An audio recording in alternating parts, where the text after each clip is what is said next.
Halo semua, selamat datang di Cermantap episode 9. Jadi video kali ini gue mau ngebahas tentang Stable Diffusions, teknologi AI gratis untuk menciptakan gambar menakjubkan. Nah, spesifik di video kali ini gue akan lebih banyak ngebahas tentang gimana sih caranya kita untuk bisa mengenerate gambar dengan menggunakan AI. Tentunya dengan menggunakan model Stable Diffusions ya gitu. So yang penasaran, jadi kita langsung masuk ke dalam videonya ya. Oke, seperti biasa, mungkin yang belum kenal, pertama perkenalan dulu, nama gue adalah Gun Sundoro, gue adalah seorang programmer tech savvy dan content creator. Nah, di situ ada website gue juga, di agunsundoro.com. Di dalamnya ada sosial media gue juga yang mungkin kalau misalnya mau kenal-kenalan, sharing-sharing dan kolaborasi bisa lewat situ lah ya. Nah, kebetulan video ini masuk ke dalam salah satu playlist gue yang berjudul Cermat, di mana gue lebih banyak ngebahas soal masalah ya teknologi secara umum buat non tech savvy ya. Jadi buat teman-teman yang tertarik sama video model kayak begini, itu bisa klik link di deskripsi di bawah untuk bisa ngelihat video-video gue lainnya gitu ya. Nah, terus gue juga encourage teman-teman yang belum subscribe dulu guys, biar gue tambah lebih semangat lagi bikin videonya ya. Oke, so kita langsung aja masuk ke tahap materinya. Seperti biasa, karena memang materi yang mau gue bawain itu cukup banyak, jadi gue akan pecah-pecah ke dalam bentuk chapter-chapter gitu, supaya jadi kita lebih mudah untuk mendigest informasinya gitu ya. Oke, kita start dulu dari introduction. Jadi sini gue akan lebih banyak ngebahas soal masalah Stable Diffusions itu apaan dan gimana sih cara kerjanya kayak gitu-gitu ya. Oke, jadi kita start dulu dari seperti biasa dari konsep apa sih yang dimaksud dengan Stable Diffusion itu ya. Di sini ada penjelasannya. Stable Diffusion is a state of the art deep learning text to image model. Jadi sebenarnya sesederhana ini. Kalau kita ngelihat suatu term yang disebut sebagai text to image gitu kan, ada image to image, ada apalagi lah bentuknya gitu kan. Jadi Stable Diffusion itu adalah suatu AI yang bertugas untuk mengenerate suatu teks dan merubahnya menjadi suatu gambar atau bagian dari generative AI. Buat yang belum tahu generative AI itu apa, mungkin nonton video gue sebelumnya biar lebih paham dan gue nggak mengulang lagi. Oke, jadi dia misalnya contohnya kayak di sini gitu kan, ada gambar penyihir gitu kan. Misalnya gue masukkan tulisan atau prompt teks yang mengilustrasikan ini, misalnya magicians berdiri di depan apa, misalnya di depan mystical orb di dalam ruang hampa hitam misalnya kayak begitu. Nanti dia gambarnya bentuknya kayak gini gitu. Jadi hasilnya. Tapi harus dalam bentuk bahasa Inggris ya. Kalau misalnya dalam bahasa Indonesia kayaknya agak kurang gitu. Jadi yang biasanya umumnya tuh biasanya pakai bahasa Inggris gitu. Nah, ini penjelasan lanjutannya. It generates detailed image from a textual descriptions, making it a part of the broader category of generative models gitu ya. Jadi banyak juga generative models lainnya yang tapi Stable Diffusions ini adalah salah satu model aja yang paling terkenal gitu. Sebenarnya masih banyak lagi lainnya, cuman ya dia salah satunya gitu.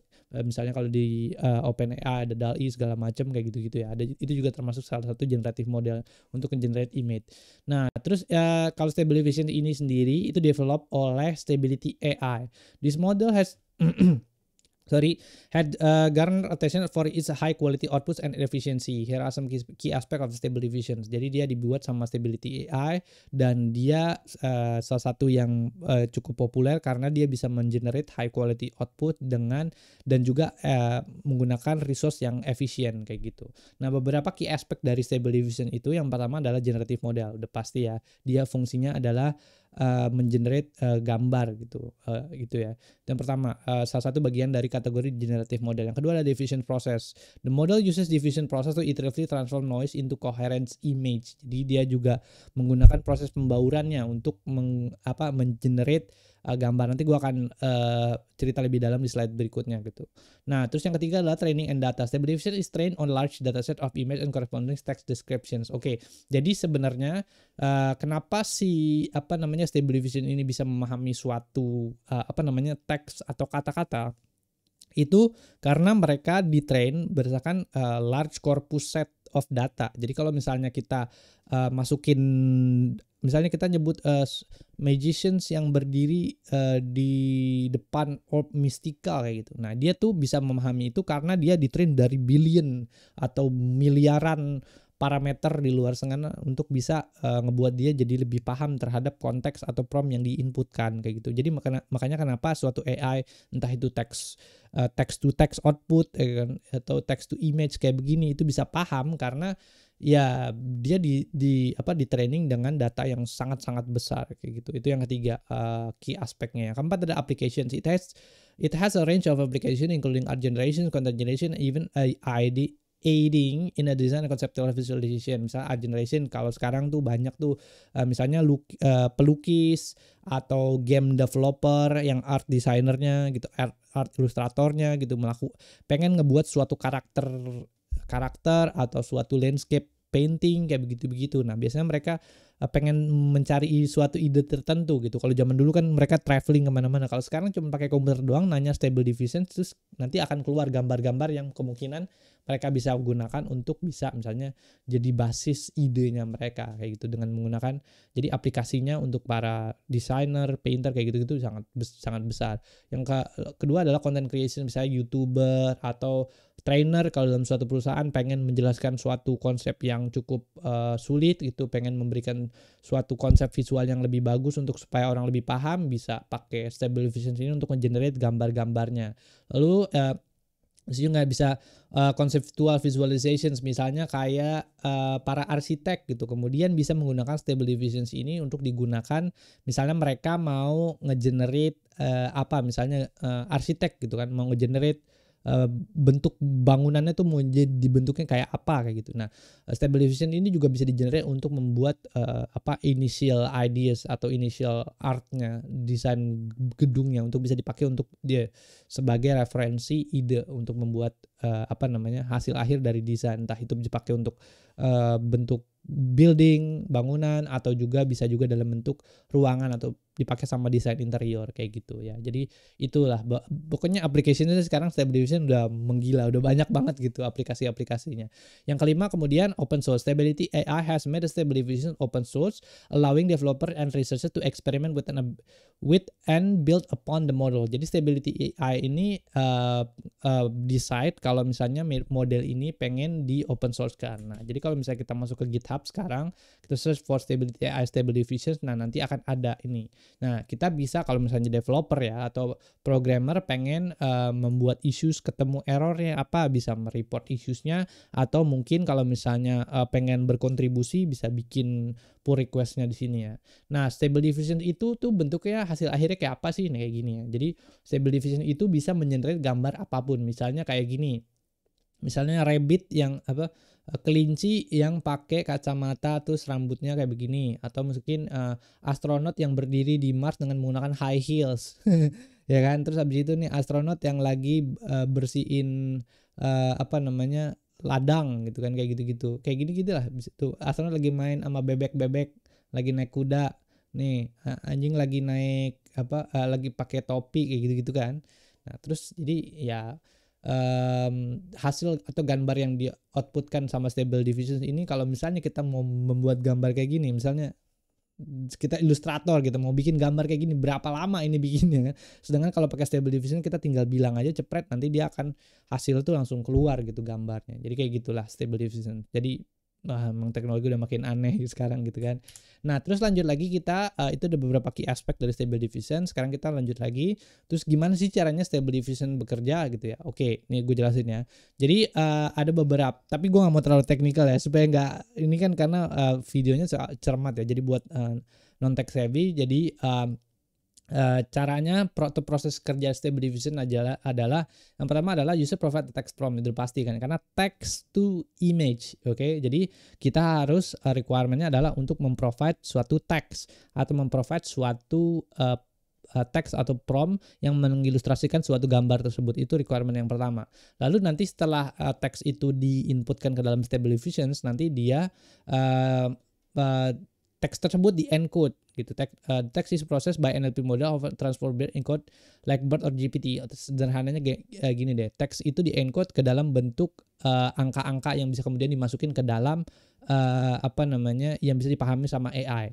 Lalu yang ketiga adalah latent vector creations. Ini sebenarnya kayak datanya AI, layer datanya AI yang bisa diolah sedemikian rupa sama AI sebagai vektor data untuk bisa menghasilkan gambar nanti di akhirnya kayak gitu. Terus habis itu yang keempat, initial noise image, karena proses ini adalah namanya aja di diffusion, artinya proses di diffuse itu dibaur gitu gambarnya. Jadi yang keempat aja dia tuh menyiapkan dulu nih noise image atau gambar yang buremnya dulu untuk nanti di diffuse, dimasukin ke dalam ke dalam noise itu sehingga nanti bisa di-outputkan gambar kayak gini. Oke, mungkin visualnya aja deh ya. Biar nggak bingung, visualnya tuh kayak gini. Jadi dari burem ya, tuh burem nanti dia akan berubah jadi gambar kucing misalnya kayak gitu. Ya, tergantung promptnya. Jadi burem terus ntar jadi gambar kucing. Kurang lebih kayak gitu. Jadi proses difusinya jepret gitu kan. Nah, kalau mau lebih detailnya lagi, di sini ada prosesnya, ada iterative refinement, ada forward process, reverse process, ada conditional denoising kalau misalnya gambarnya udah mulai ke arah, udah mulai sesuai sama promptnya, ambil dari vektornya segala macam, nanti dia di noise, terus akhirnya nanti image-nya di decoding jadi hasilnya jadi PNG atau JPEG yang kayak gini nih ya. Nanti hasilnya bisa kita download sebagai extension PNG atau JPEG. Jadi gitulah cara kerjanya kurang lebih Stable Diffusion ya gitu. Nah, oke, mungkin ini gue agak geser dulu ya. Nah, kayak kurang lebih gini ya. Jadi input text, clip text ini workflow-nya kurang lebih cara kerjanya kayak gini. Nanti akhirnya sampai dia jadi generated image tuh kayak begini gitu. Nah, ini proses-prosesnya. Gua nggak akan terlalu dalam ya. Kalau mau lebih dalam lagi di sini ada apa namanya? Di sini ada papernya, mungkin bisa dibaca sendiri teman-teman ya, papernya biar lebih jelas gitu. Karena ya terlalu rumit nanti videonya kalau misalnya gue bahas itu ya. Oke. Nah, terus habis itu lanjut lagi soal Stable Diffusion's AI Art Revolutions. Nah, Stable Diffusion is revolutionizing the art of word for several reasons. Tadi kan sebenarnya gue udah beberapa cerita atau glimpse ya. Ini bisa digunakan sama apa aja. Yang pertama adalah Stable Diffusion ini kemudian digunakan sebagai inovasi untuk AI art generation. It pushes the boundary of what AI can achieve in art and design, allowing for the generation of a highly detailed and diverse image from a textual descriptions. By making high quality image generation accessible through open source module, it democratizes creative tools, enabling artists and creators of skill level to explore produce new forms of visual art. Jadi sebenarnya gampangnya gini deh. Jadi kalau misalnya dulu kita mau mengenerate atau membuat gambar sederhana kayak gini deh, misalnya gambar ilustrasi kayak gini kita harus bayar desainer seberapa mahal gitu. Sedangkan kalau menggunakan Stable Diffusion itu gratis, kita tinggal download aja, jalanin di lokalnya kita, terus udah generate gambarnya, and that's it gitu, selesai gitu.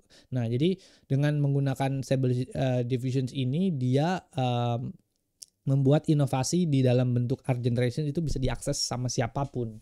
Itu yang pertama. Yang kedua adalah applications across industry, the pasti Nih ada creative industry, itu transformative potential like art, graphic design, and advertising. Kan kita lebih detail lagi, maksudnya kalau buat perusahaan, buat art, graphic design dan juga advertising, kalau mau mengiklankan sesuatu itu bisa pakai Stable Diffusion sekarang. Kemarin inget nggak dulu pas lagi zaman-zaman politik tuh ada gambarnya Bapak Presiden yang sekarang terpilih itu dalam bentuk AI gitu kan, kecil gitu kan. Nah kayak gitu, terus abis itu wakil presidennya yang bentuknya pakai AI juga, yang animasi itu pakai Stable Diffusion itu bikinnya. Nah itu yang untuk kreatif industri, entertainment media, in gaming and film industry tadi gue diceritain juga soal udah banyak game developer yang pakai ini untuk bisa nge-generate untuk membuat ideations pertamanya mereka. Yang ketiga marketing and branding, jadi use case-nya bisa dipakai juga untuk marketing sama branding, itu udah pasti ya. Jadi ini nggak perlu bayar mahal sekarang graphic designer lagi, tinggal ngomong aja generate, jepret, selesai gitu. Yang ketiga ada open source and community impact, karena tadi gue diceritain juga dia itu bentuknya adalah dia itu open source, jadi kita siapapun bisa mengenerate ini, jadi membuat Stable Diffusion lebih bagus itu bisa dilakukan kayak gitu. Nah terus cuman gue kasih warning ya, meskipun Stable Diffusion itu gratis, oke, tapi jangan dipakai atau jangan di run di laptop yang gak ada GPU-nya, atau GPU-nya itu cuman integrated inian doang gitu. Kalau kita running itu jebol laptopnya, udah pasti panas gitu. Ini aja gue pakai Nvidia 360 itu aja masih kayak ngos-ngosan gitu running ini gitu kan. Apalagi kalau misalnya pakai laptop yang nggak ada GPU-nya gitu ya, waduh bisa jebol gitu. Jadi warning buat teman-teman, kalau bisa ya pakailah GPU atau komputer yang sufficient untuk menggunakan ini gitu ya. At least minimum, ini ada penjelasannya, minimum 6 GB lah VRAM-nya untuk bisa running ini. Misalnya GTX 1060, terus harus ada CUDA juga untuk bisa ngerunning ini gitu. Terus RAM-nya minimal 8 GB, tapi bagusnya sih RAM menurut gua 8 GB tuh nggak cukup ya, minimal 16 GB lah kalau gua. Jadi bener-bener kalau ini tuh ya memang gratis, cuman lu harus beli hardware-nya untuk bisa running ini gitu ya.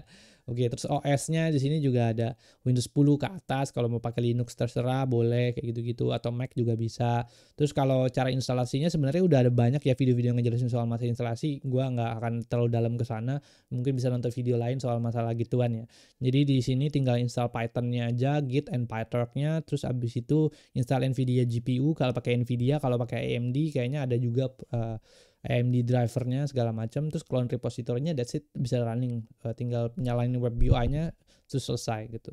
Nah, kalau misalnya ini ada additional tipsnya juga kalau buat yang setup environment gitu kan, kadang-kadang di beberapa video juga nggak dijelasin. Kalau misalnya di Linux kalau bisa pakai user virtual environment atau inian ya VNV, kayak VNV atau Conda untuk ngebuat stable diffusion ini tuh tidak konflik sama yang lain gitu, jadi lebih aman gitu kalau mau diinstal di Linux atau kalau mau diinstal di server ya, jadi kayak gitu. Terus habis itu juga kalau misalnya tidak memungkinkan untuk install di lokal, ya sebenarnya kita bisa pakai Google Colab untuk install ginian sih. Jadi pakai cloud ya, tapi tetap harus bayar ke cloudnya gitu, jadi nggak gratis cloudnya. Tapi kalau mau running di lokal, at least kita harus punya kayak ginian lah gitu. Nah gitu ya, jadi itu minimum system requirement. Nah sekarang gue cerita ini ya. Nah orang-orang juga ngejelasin tuh kayak kalau misalnya yang lain tuh ngejelasin stable diffusions tuh, terus ya parsial aja gitu. Stable diffusions tuh ngejelasin tentang dia bisa gambar tapi mereka nggak ngejelasin tentang UI-nya. Sebenarnya stable diffusions itu kalau di sini kita lihat ya, stable diffusion itu hanyalah modelnya aja. Kalau misalnya dalam suatu mobil gitu, model itu tuh ibaratnya kayak mesinnya doang. Lu ceritain mesinnya doang nih, ini mesinnya. Tapi kalau luarannya atau interior design segala macam gitu, itu disebutnya dengan web UI-nya. Nah, web UI-nya sendiri itu udah banyak. Ada Automatic 111 yang paling populer ya gitu ya. Nah, terus ada Comfy UI, Invoke, Stable Studio kayak gitu-gitu. Nah, mungkin ini gue jelasin satu-satu ya.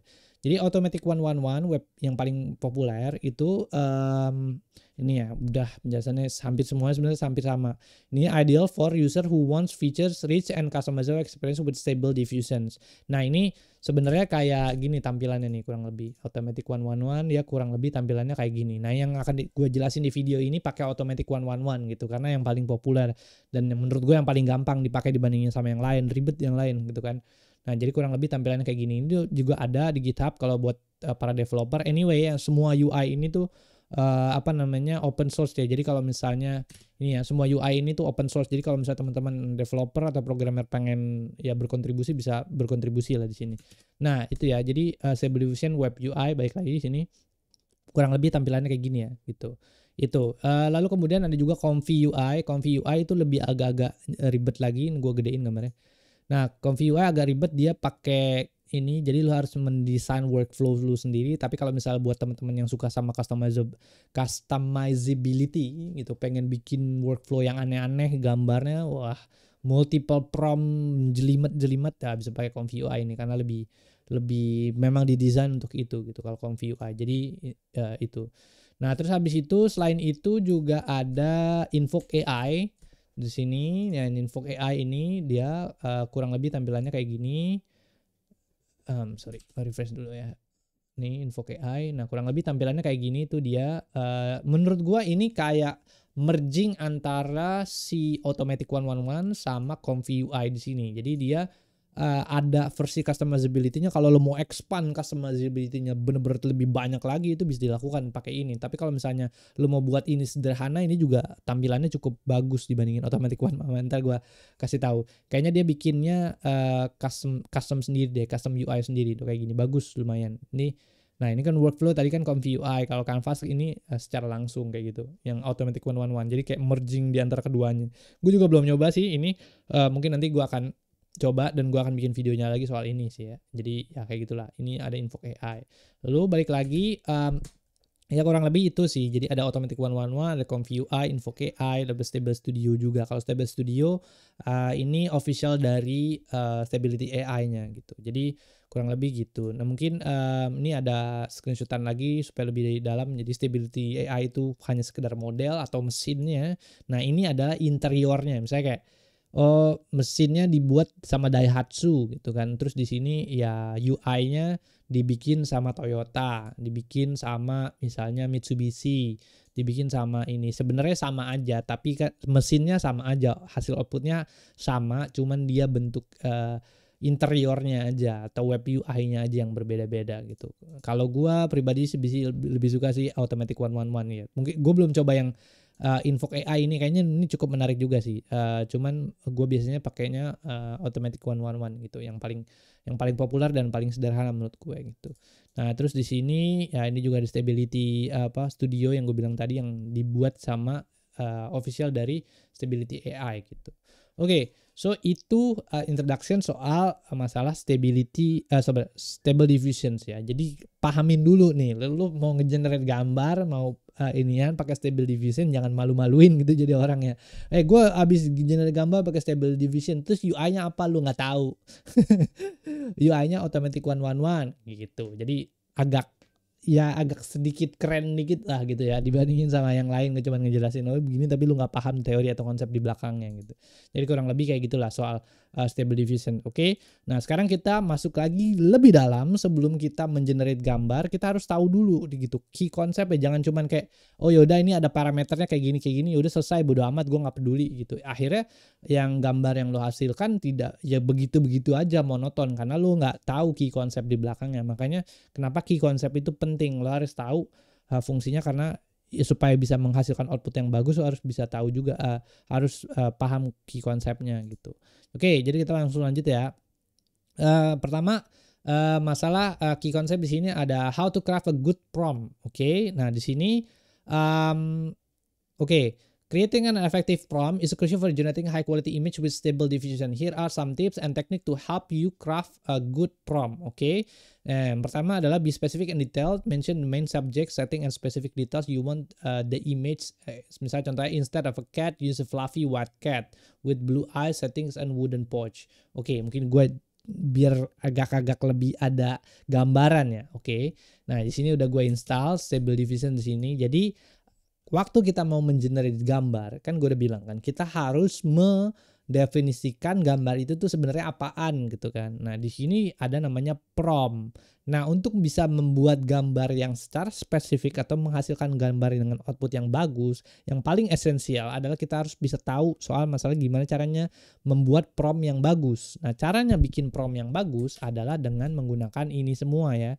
Nah, yang pertama adalah be specific and detail tadi gue bilang. Jadi instead of lu bilang cat, lu bilang aja a fluffy white cat with blue eyes sitting on a wooden porch. Misalnya kayak gitu ya.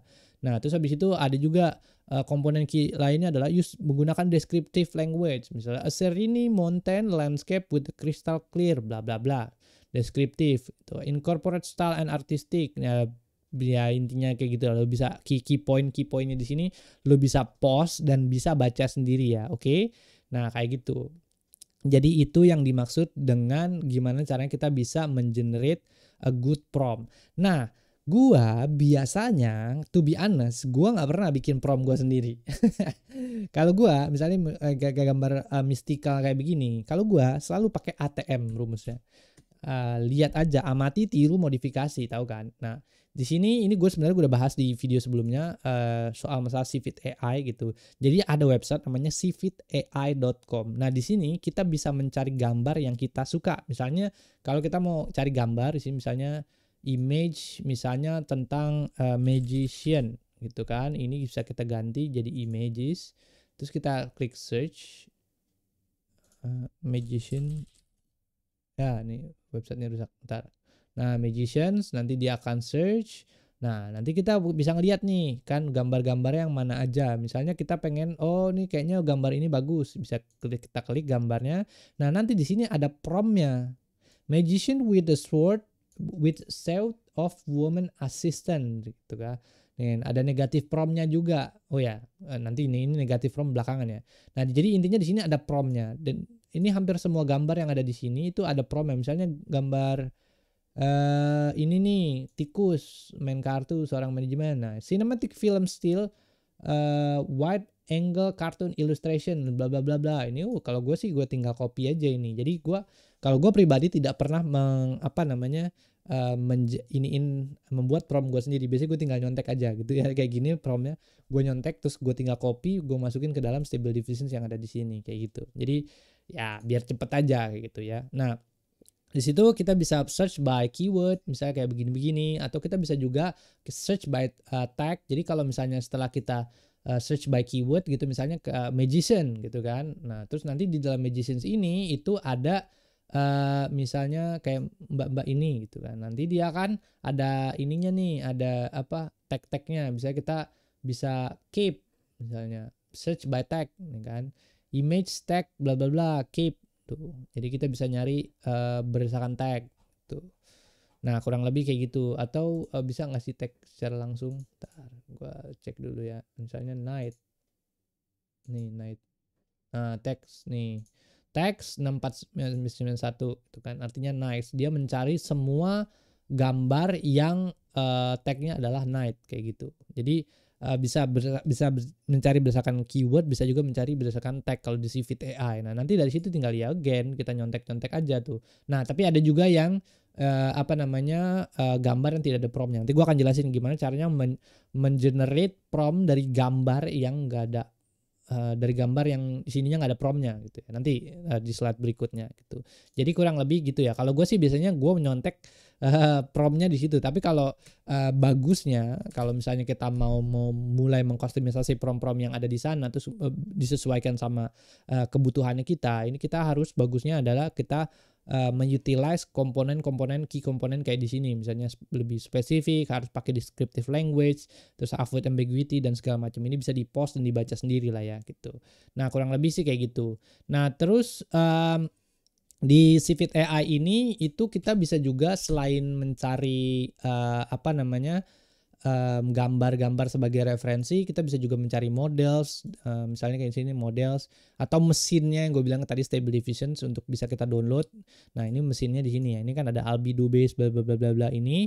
Nah ini nanti bisa kita download, itu carinya di sini models. Nah misalnya kita mau cari models apa, ini kan gue filter ya, jangan pakai LoRa dulu nih, tuh misalnya filter di sini kita nyari semua model kayak gitu-gitu. Ini bisa di-download model-modelnya, misalnya Dream Shaper misalnya kayak gini. Nah, nanti di sini ada lambang download di sini, nanti kita bisa download ininya dan masukin ke dalam stable diffusions-nya kita. Jadi kalau kita pengen ngegenerate gambar yang kurang lebih kayak begini, itu kita bisa pakai Civit AI untuk ngedownload model-modelnya atau mesin-mesinnya kayak gitu ya. Nah jadi kayak gitu. Terus juga di Civit AI ini kita bisa melihat ini ya, selain gambar itu kita bisa juga melihat banyak metadata lainnya, misalnya kata negative prompt. Kan di sini kan tadi ada prompt dan ada negative prompt ya. Di sini kita bisa contoh juga, di sini bisa dikasih tuh negative promptnya ini, negative promptnya ini. Terus ada ini juga nih, kata-kata kayak gininya gitu kan. Nah, ini juga dikasih dan kita bisa ngelihat secara langsung gitu ya. Nah, di sini tuh. Nah, terus abis itu lanjut lagi kita Oke, ntar gue lihat catatan ya, geng. Gue ada yang lupa nih. Oke, misalnya ini ya, di sini kan ada. Oke, gue kasih contoh kalau misalnya ada gambar yang nggak ada promptnya. Misalnya kita humanoid robot, gitu kan.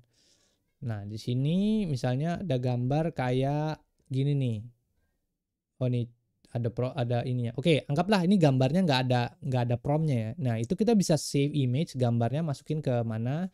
Nah, caranya untuk ngegenerate, misalnya anggapnya promptnya nggak ada gitu kan. Gimana sih caranya ngegenerate prompt dari gambar yang ada di sini? Sebenarnya caranya gampang, cuman kita buka aja ChatGPT gitu. Nah, terus abis itu dari situ kita upload gambarnya. Sebentar gue lihat dulu tadi 00694. Di sini kita upload file. Oops, sorry. Apa nih? Ya, upload file 00694 ini. Nah ini terus tinggal bilang aja generate me stable diffusion prompt for that image. Oke, jadi kita klik enter di sana, nanti dia akan nge-upload ke ChatGPT, nanti dia akan mengenerate prompt dari gambar tersebut. Nah di sini langsung keluar promptnya, futuristic humanoid robot standing in.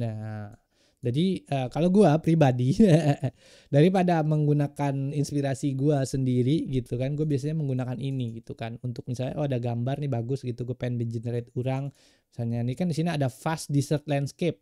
Yang nanti tinggal kita ganti aja desert landscape-nya jadi apaan kayak gitulah. Jadi itu penggunaannya Civit AI gitu. Jadi Civit AI ini menurut gua sangat berfungsi untuk kita mau cari-cari gambar-gambar referensi kalau kita mau mengenerate gambar di sini ya. Ada banyak gambarnya di sini, tinggal dicari aja.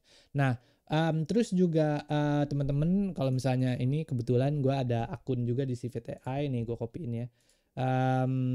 Sebentar, ini gue copyin linknya. Nah di sini jadi kalau ada yang punya akun Civit AI juga pengen follow gue bisa follow lah ya, ini followers gue bersatu. Bisa follow-followan. Terus di dalam Civit AI akun Civit AI gue ini itu ada collections di sini, dimana kalau teman-teman mau ngelihat koleksi pribadi gue di sini ada banyak ya. Nah di sini ada effects, ada figure, ada arsitek segala macam, dan udah gue kategorikan. Misalnya scene, tuh kan. Nah kalau misalnya teman-teman mau ngegenerate suatu scene tertentu untuk nih Civit AI-nya lambat nih. Mau generate apa ya? Sci-fi deh. Sepertinya dia rusak. Ntar gue buka pakai browser lain guys. Misalnya ini gue copy dulu ya. Nah misalnya ini kayak gini. Wah sepertinya Civit AI lagi rusak gitu. Ya ntar coba. Masa rusak dia. Nah, sepertinya lagi error websitenya. Kita tunggu aja guys sampai websitenya benar. Tapi kurang lebih teman-teman bisa lihat di sini ya, Civit AI ini udah ada banyak yang udah gua kategorikan di dalam koleksi-koleksi pribadi gua. Jadi kalau misalnya mau ngelihat gambar-gambar referensi bisa lihat di sini juga di koleksi pribadi gua gitu. URL-nya ada di sini ya, user Agung 2001 collection. Ntar gue taruh di deskripsi di bawah lah biar gak lebih gampang ya kalau mau lihat referensi gitu. Nah jadi kayak gitu supaya lebih mudah gitu untuk apa namanya kalau misalnya mau melihat referensi gambar, jadi nggak perlu nyari-nyari lagi banyak gitu. Udah gue kategorikan per kategori-kategori gambar yang bisa kita pakai gitu. Nah itu sih jadi gitu gimana caranya kita untuk bisa crafting a good prompt. Jadi kalau misalnya kita mau bener-bener berimajinasi, kita bisa menggunakan key komponen ini. Kalau mau nyentek bisa pakai Civit AI. Kalau ketemu gambar yang nggak ada promptnya, kita bisa pakai ChatGPT untuk ngegenerate prompt itu dengan cara yang tadi gitu ya. Nah oke, jadi kayak gitu ya. Itu key konsep pertama nih. Jadi gimana caranya untuk bisa membuat suatu prompt. Oke. Nah, lanjut lagi. Nah, ini how to craft a good prompt juga. Nah, ini gue memberikan inspirasi ya. Tadi kan misal contohnya di ChatGPT gitu kan. Misalnya di sini. Di ChatGPT dibilang futuristic humanoid robot standing in a vast desert landscape. Kayak gitu-gitu kan. Nah, jadi ini ada namanya adalah atribut gitu kan.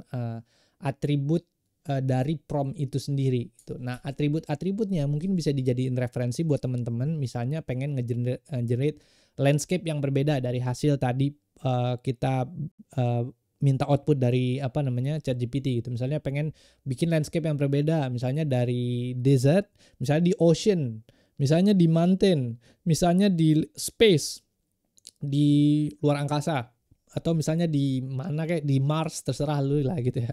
Nah bisa juga karakternya dirubah, misalnya scenery-nya dirubah, abstraknya, cityscape, portrait, animal, bla bla bla, itu bisa underwater bla bla bla nih. Underwater ini bisa dijadikan referensi buat teman-teman gitu. Kalau gue biasanya juga ngerubah-rubahnya di sini. Atau aktivitas kayak gitu-gitu bisa juga dirubah. Oh dia sedang melakukan ini kayak begini-begini. Jadi ini biasanya disebut dengan prompt attribute gitu. Jadi atributnya apa, state-nya ada di mana, dia kayak gitu-gitu sebutannya. Nah, jadi bisa kita kulik lagi lebih dalam dengan cara kita memodifikasi membuat good prompt-nya adalah dengan cara memodifikasi atribut dari prompt tersebut gitu.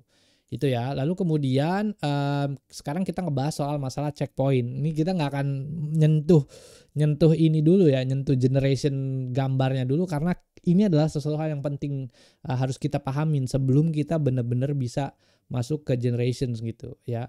Jadi Checkpoint, oke. A checkpoint refers to safe state of the model at particular point in its training process. This safe state includes the model weight and configurations, which represent the knowledge and learn parameters up to checkpoint. And here's how explanations. Oke, gampangnya gini. Kalau misalnya gue bilang tadi kan, kalau misalnya dalam sebuah mobil gitu kan, ada misalnya brand-brand, ada mobil Toyota, ada mobil Daihatsu, ada mobil apalagi lah Mitsubishi segala macam gitu kan, tapi kan misalnya arsitekturnya mesinnya pakai Stable Diffusion sama, tapi kan brandnya berbeda. Nah kalau brandnya berbeda, hasil outputnya kan juga akan berbeda. Makanya kalau misalnya kita kebuka Cevit AI lagi di sini, itu ada di sini namanya models.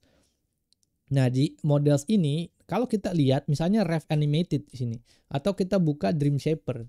Nah di sini kita akan ngelihat perbedaan yang cukup signifikan ya. Jadi kalau misalnya di Dream Shaper di sini, nah kita bisa ngelihat bahwa gambarnya tuh realistik gitu ya, gambar muka-mukanya tuh realistis kayak begini-begini. Sedangkan kalau Rev Animated bener-bener fully animated gitu ya, kalau kayak ilustrasi kayak gitu-gitu tuh, ada yang 3D segala macam gitu, berbeda hasilnya. Nah gue nggak tahu nih Cevit AI lagi bermasalah kayaknya. Jadi hasilnya pun berbeda gitu dibandingin sama apa namanya yang normal, kayak misalnya kayak gini ya, Dream Shaper. Terus habis itu ada juga yang full realistik, misalnya kayak apa ya, ada Juggernaut XL, cyber realistik kayak gitu ya. Jadi kalau misalnya modelnya berbeda atau checkpointnya berbeda, dia akan menghasilkan gambar juga yang berbeda tuh kayak gini no kan. Terus di sini gambar-gambar juga yang berbeda gitu. Nah gampangnya sih itu analogi sederhananya kayak gitu. Kalau mau lebih dalamnya lagi, konsepnya adalah checkpoint ini refers to safe state. Jadi kalau misalnya kita melakukan suatu training data, udah kayak gini nih hasilnya udah bagus ya udah disimpan kayak gitu, sederhananya gitu lah. Jadi kalau kalau mau analoginya adalah tadi berbeda brand maka hasil gambar yang di-outputkan adalah berbeda. Jadi kayak gitu, itu yang disebut dengan checkpoints. Nah how checkpoint are used ini bisa di pause sendiri lah. Ini ada HDF checkpoint type, ada sampai sini sampai company checkpoint type. Ini mungkin terlalu teknis menurut gue ya. Tapi buat teman-teman yang pengen lebih ngedalamin lagi soal masalah Stable Diffusion dan lebih dalam lagi soal kayak ginian, bisa baca sendiri di sini, oke? Nah, mungkin perbedaan di sini ada ini ya. Ada yang disebut dengan perbedaan antara checkpoint. Checkpoint itu ada yang namanya base model dan ada juga fine tune checkpoint. Oke? Kalau di base model, misalnya SD di sini ada base model SD 1.5. Kalau kita cari misalnya di sini modelsnya adalah Stable Diffusion. Nah, di sini misalnya yang 1.5 ada nggak ya? Oke, misalnya anggaplah Stable Diffusion SD3. Nah, di sini ini kan Stable Diffusion SD3, tapi di sini base modelnya ada SD3. Berarti dia adalah base model. Artinya dia itu yang pertama kali, maksudnya base-nya gitu. Jadi kerangka utamanya tuh dia gitu ya. Oke, base modelnya tuh Stable Diffusion ini. Nah, sedangkan kalau misalnya ada model lagi namanya atau ada checkpoint lagi namanya Juggernaut XL gitu. Nah, berarti kalau di sini ada SD XL Hyper, ada base model ini. Berarti dia adalah hasil modifikasi dari base model ini dibuat jadi namanya Juggernaut XL kayak gitu. Jadi ada dua model tuh. Ada yang namanya base model, ada yang namanya fine tune checkpoint atau biasanya nyebutnya model, terserah lah mau menyebutnya model atau checkpoint sama aja lah. Nah, jadi kayak gitu. Nah, kalau base model tadi yang benar-benar original banget. Nah, ini hasil yang benar-benar original. Kalau fine tune tuh yang kayak udah dimodifikasi dikit-dikit untuk menghasilkan gambar yang berbeda. Jadi harus tahu ya. Again, tujuannya adalah biar kita nggak bego-bego amat gitu. Kalau misalnya pas lagi ya udah nih checkpointnya apa? Itu base model apa fine tune? Apaan ya? Bingung gitu ngejelasin ya. Jadi ya gimana gitu kan. Jadi harus apa namanya? Harus tahu gitu checkpoint gitu. Nah, cara downloadnya adalah ya udah nanti tinggal di download aja kayak gini gitu kan. Cari-carinya juga di Cevit AI aja, nanti modelsnya di ini terus di download gitu. Oke, jadi itu ya. Nah, terus kita lanjut lagi ke apa namanya key konsep berikutnya. Oh ya, ini contohnya checkpointnya. Misalnya ada checkpointnya ini Rev Animated yang tadi gue bilang gitu. Nanti hasil gambarnya kayak begini gitu. Kalau yang fine tune. Nah, terus ada beberapa popular checkpoint itu yang pertama ada ini anyway ini checkpoint yang gue pakai di sini kan ada ya. Ini ada banyak nih checkpoint yang gue pakai di sini gitu kan. Nah, nanti teman-teman bisa lihat ada di GitHub. Oke, mungkin ini gue close-closein dulu ya biar gampang ya. Nah, di sini ada checkpoints. Sebentar, gue buka nih. Nah, checkpoint ini ada listnya. Nanti gue taruh di list di deskripsi di bawah yang gue pakai personally ya. Kalau gue sukanya albedo base ini. Menurut gue bagus ini albedo base gitu. Nah, buat teman-teman untuk ngegenerate gambar. Dan gue juga udah kategorikan ya. Kalau misalnya checkpoint atau model ini bagusnya untuk ngegenerate gambar 3D. Kalau ini bagus untuk hampir keseluruhan realistik gambar, artistic illustration segala macam kayak gini-gini, anime, terus juga kayak gitu-gitulah. Bisa dilihat list of checkpoints-nya yang ada di ini. Nanti gue taruh di link di deskripsi di bawah. Nah, itu ya ada 3D all in one bla bla bla, nanti listnya ada di GitHub dan link ada di deskripsi di bawah. Terus mungkin perbedaannya mungkin kita bisa lihat di sini. Ini hasil yang gue generate menggunakan semua model ini dengan prompt mystical ini ya, apa namanya, mystical magicians yang gue bilang tadi gitu kan, yang berdiri di atas mountain, terus habis itu colorful sky, ya colorful sky kalau nggak salah. Nah terus dia hasilnya kurang lebih kayak begini, ada albedo base bentuknya begini, terus anything Excel begini gitu, terus ada end journey nih, mungkin bisa jadi komparasi buat teman-teman, karena kan kalau misalnya ngomongin konsep art kan pasti suka-sukaan, oh dia sukanya ini, oh dia sukanya itu gitu ya, yang mana yang kita suka gitu kan. Jadi nanti bisa dijadikan bahan untuk apa namanya komparasi yang bagus yang mana gitu ya. Kalau gue pribadi sukanya albedo base Excel ini, menurut gue dia cukup detail dan bener-bener ya ilustratif lah gambar. Kalau gue lebih suka yang artnya tuh bentuknya ilustratif. Lalu lanjut lagi popular checkpoint berikutnya ada yang anime dan realistik. Ini juga ada yang hasil komparasinya tadi dengan ini yang sama. Kalau nih flat 2 dimensi Animerge dia tuh bener-bener kayak anime banget gitu. Nah kalau misalnya Juggernaut itu biasanya lebih arah-arah realistik. Nah Magic Mix juga sama gitu. Kalau gua preferensi itu lebih suka yang bentuknya dari albedo base, Dream Shaper sama End Journey. Menurut gue ini bagus gitu ya. Terus juga kalau di sini mungkin Rev Animated juga boleh, sama Tunyu boleh, sama SDXL base. SDXL Refiner nih bagus nih, lumayan alhasilnya. Nanti tinggal dicoba-coba aja teman-teman ya untuk apa namanya checkpoint-checkpointnya itu yang pas atau yang bagus yang mana gitu. Nah itu sih. Nah terus abis itu lanjut lagi ke key konsep berikutnya soal masalah sampling method. Oke. Again, kita belum akan mengenerate image sampai kita benar-benar paham tentang masalah konsepnya, biar nggak bego-bego amat gitu pas apa namanya ngegenerate gitu ya. Nah di sini kalau kita buka Stable Diffusions di awal ini, nanti di sini ada yang namanya sampling method. Di sini ya, sampling method tuh yang ini. Nah di sini akan gue jelasin satu-satu ya. Di sini ada banyak nih sampling method. Nah sampling method di sini itu ada banyak, karena banyak gue kategorikan aja jadi supaya kita bisa lebih paham lebih cepat gitu. Nah, sampling method yang paling jadul itu ada Euler, ada Hien, ada LMS, DDIM, PLMS. Jadi menurut gue ini nggak perlu dipakai dan lupakan saja gitu ya.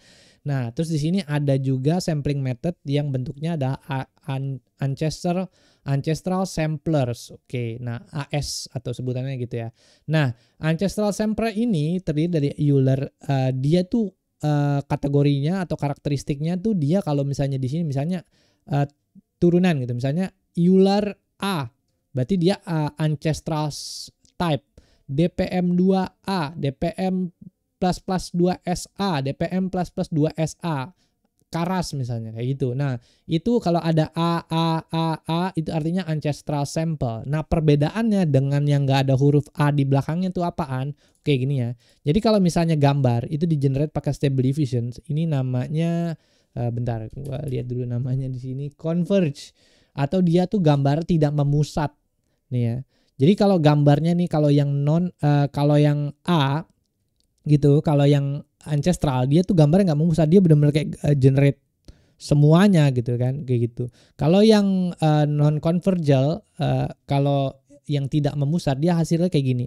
Menurut gua pribadi bagusan yang non A, yang ancestral, nggak memusat. Jadi kalau di sini kan generate terus nih, yang lain semua di generate. Kalau dia memusat nih dari luar terus muter diffuse terus sampai tengah-tengah jadi gambar kucingnya. Kalau yang di sini semua di generate terus puter gitu. Kalau gua pribadi lebih suka yang non ancestral gitu. Jadi DPM plus udah itu aja, nggak pakai ancestral. Terus ada yang DPM and DPM plus gitu ya. Di sini ada penjelasannya juga. Ini yang paling baru ya, new sampler di tahun 2022 pakai DPM gitu. Jadi untuk ngegenerate gambar. Anyway di samping kanan ini sebenarnya udah ada komparasinya ya. Jadi kalau misalnya kita mau generate gambar kucing misalnya, yang paling bagus tuh mana sih gitu kan.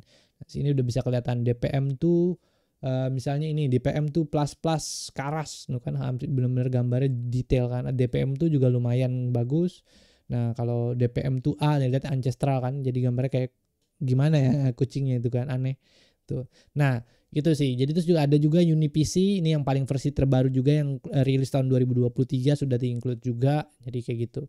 Nah, kalau buat rekomendasinya sebenarnya ini gue baca dari suatu artikel. Kalau mau lebih detail lagi baca artikelnya, nanti gue akan taruh di link deskripsi di bawah. Itu ada artikelnya. Nanti dia benar-benar ngejelasin lebih dalam gitu ya. Nah, kalau dari artikel itu dia merekomendasikan DPM++ 2M karas dengan 20 sampai 30 step. Nah, kalau gue pribadi juga gue bisa pakainya DPM++ ini. Kalau gue default aja sih. Ini kan ada DPM++ 2M. Udah, pakainya kalau gue sampling metodenya ini aja. Gitu. Fungsinya jadi tujuannya adalah supaya gambarnya tidak memusat aja, dan supaya gambarnya yang kita generate tuh bisa lebih jelas gitu. Nah, kayak gitu ya. Nah, terus di sini hasil juga outputnya. Kalau di sini kan ada penjelasan nih kan. Kalau if you want to good quality image and don't care about convergence kan gitu, pemusatan, lu bisa pakai DPM++ SDI Karas. Nih kan. Sorry ya. DPM++ SD Karas ini karena dia paling cepat nih, makin pelan makin bagus gitu. Makin cepat. Kalau makin lama biasanya tuh kualitasnya makin bagus tapi generate time-nya tuh makin lama. Tapi sebenarnya nggak selalu kayak gitu juga. Tapi bisa aja yang kayak gini lebih lambat juga ya lebih lebih cepat hasilnya, kualitas juga tetap bagus juga bisa juga gitu. Nah kayak gitu sih. Jadi kalau gue biasanya pakai DPM++ 2M Karas gitu ya. Nah ini tadi gue bilang gambarnya kalau convergence begini, kalau non convergence dia membusat gitu. Nah terus abis itu sampling method ini gua hasil komparasi ya. Jadi hasil gambarnya komparasi, mungkin bisa dilihat ya di sini DPM 2+M, dan semua sampling methodnya gua gua komparasiin. Mungkin gua geser dulu dikit nih. Nah itu jadi bisa kelihatan ya DPM 2+M semua gambarnya sampling methodnya gua jejer-jejerin. Nah teman-teman sukanya yang mana nih gitu. Nanti kalau misalnya sukanya Euler A, yaudah pakai Euler A. Sukanya pakainya LMS, yaudah LMS, atau apaan lah. Di sini kan bisa lihat sendiri ya komparasinya gitu. Jadi yang suka yang mana bisa di post ini nanti terus pakai lah itu. Kalau gue pribadi males ribet-ribet banyak parameter, gue pakainya yang DPM++ 2M. Itu sampling method ya. Oke. Nah, kita lanjut lagi ke berikutnya. Key konsep berikutnya adalah sampling step and CFG scale. Oke, sini penjelasannya lagi. Sampling step refers to the number of iterations or passes model keys to take to generate image from random noise. Tadi kita udah belajar soal masalah gimana cara Stable Diffusion bekerja ya. Jadi Stable Diffusion itu bekerja dengan cara melakukan diffuse process atau proses pembauran antara noise image dan hasil output yang pengen dihasilkan gitu ya. Nah, ketika melakukan generasi atau membaur, kayak ngaduk lah sebenarnya gampangnya gitu ya. Ketika lo mau melakukan adukan tertentu, lo mau ngaduknya tuh berapa kali gitu, mau diputar berapa kali nih, diaduk diputar tuh berapa kali gitu. Makanya ada yang disebut dengan sampling steps, and then ada juga namanya CFG scale. Pertama kita jelasin sampling step dulu ya. Sampling step itu berapa banyak lu ngaduk. Oke. Nah, caranya adalah adukannya itu lu bisa set di sini. Nah, semakin lu banyak mengaduk, itu biasanya hasil outputnya tuh menjadi lebih bagus. Tapi meskipun tidak selalu begitu ya. Nanti gua akan gua akan contohkan lagi hasil komparasinya ya. Hasil adukannya tuh kayak gimana. Nah, kayak gitu. Jadi kalau gue pribadi biasanya gue pakai antara 20. Kalau misalnya ini kan defaultnya 20 ya, 20. Kalau misalnya mau mengenerate gambar yang yang umum, yang biasa aja. Tapi kalau gue mau lebih detail, biasanya ini gue naikin dari 20 ke 70 untuk buat gambar atau mixing gambarnya tuh hasilnya bisa jadi lebih bagus gitu ya. Nah, oke. Kayak gitulah, itu yang disebut dengan sampling step. Jadi cara ngaduk olahannya tuh berapa lama tuh di sampling step. Nah, terus habis itu di sini ada however this comes at the cost of increased computational and resources. Jadi kalau lu semakin ngaduknya, jumlah adukannya semakin banyak, ya memang komputer lu akan lebih banyak memproses datanya kan, artinya akan lebih lama gitu waktu yang dibutuhkan untuk mengenerate image-nya gitu ya. Nah, jadi sesuaikan aja. Kalau misalnya cuma mau generate gambar yang sederhana, pengen cepet, pengen ngetes, pakai aja setnya di sini 20. Tapi kalau pengen udah tahu, oh nih kayaknya settingannya kayak gini, berarti bisa di set ke 70 atau 120, terserah. Nah, terus ada juga yang disebut dengan CFG scale. Classifier Free Guidance Scale is a multiplier applied to the conditional guidance derived from the text prompt. It adjusts the strength of the relationship between the input prompt and the generated image. The main purpose of the CFG scale is to balance fidelity to the text prompt and the natural variability of the generated image. By tweaking these parameters, users can infer how closely the resulting image match the given prompt. Sederhana gini, kalau misalnya ada ini ya, ini kan ada tadi kan ada sampling step, jumlah adukan. Ada juga yang namanya CFG scale. CFG scale itu fungsinya adalah seberapa mau kita, misalnya kita udah nulis nih promptnya, oh gue pengen bikin gambar kucing bertelinga dinosaurus misalnya, kayak gitu kan. Nah, ini kita bisa ngeset CFG scale-nya tuh seberapa closely itu dengan apa yang mau kita resulting gitu ya. Nah, kalau di sini penjelasannya, user can influence how closely the resulting image matches the given prompt. Jadi kalau semakin lu tinggiin di sini, dia akan semakin mendekati prompt yang lo bikin. Jadi kalau misalnya kucing dengan kuping dinosaurus misalnya, ya berarti dia akan semakin mendekati. Tapi kalau misalnya lu set di sini 1 atau 2, berarti dia akan mendekati tapi tidak terlalu mendekati promptnya, tapi dia mengikuti data yang dia punya di training datanya gitu. Jadi misalnya kupingnya dinosaurus, oh mungkin badannya berubah jadi dinosaurus, tapi nggak keseluruhan lingkungannya jadi dinosaurus kayak gitu. Tapi kalau misalnya lu set di 15, mungkin semuanya berubah jadi dinosaurus kayak gitulah.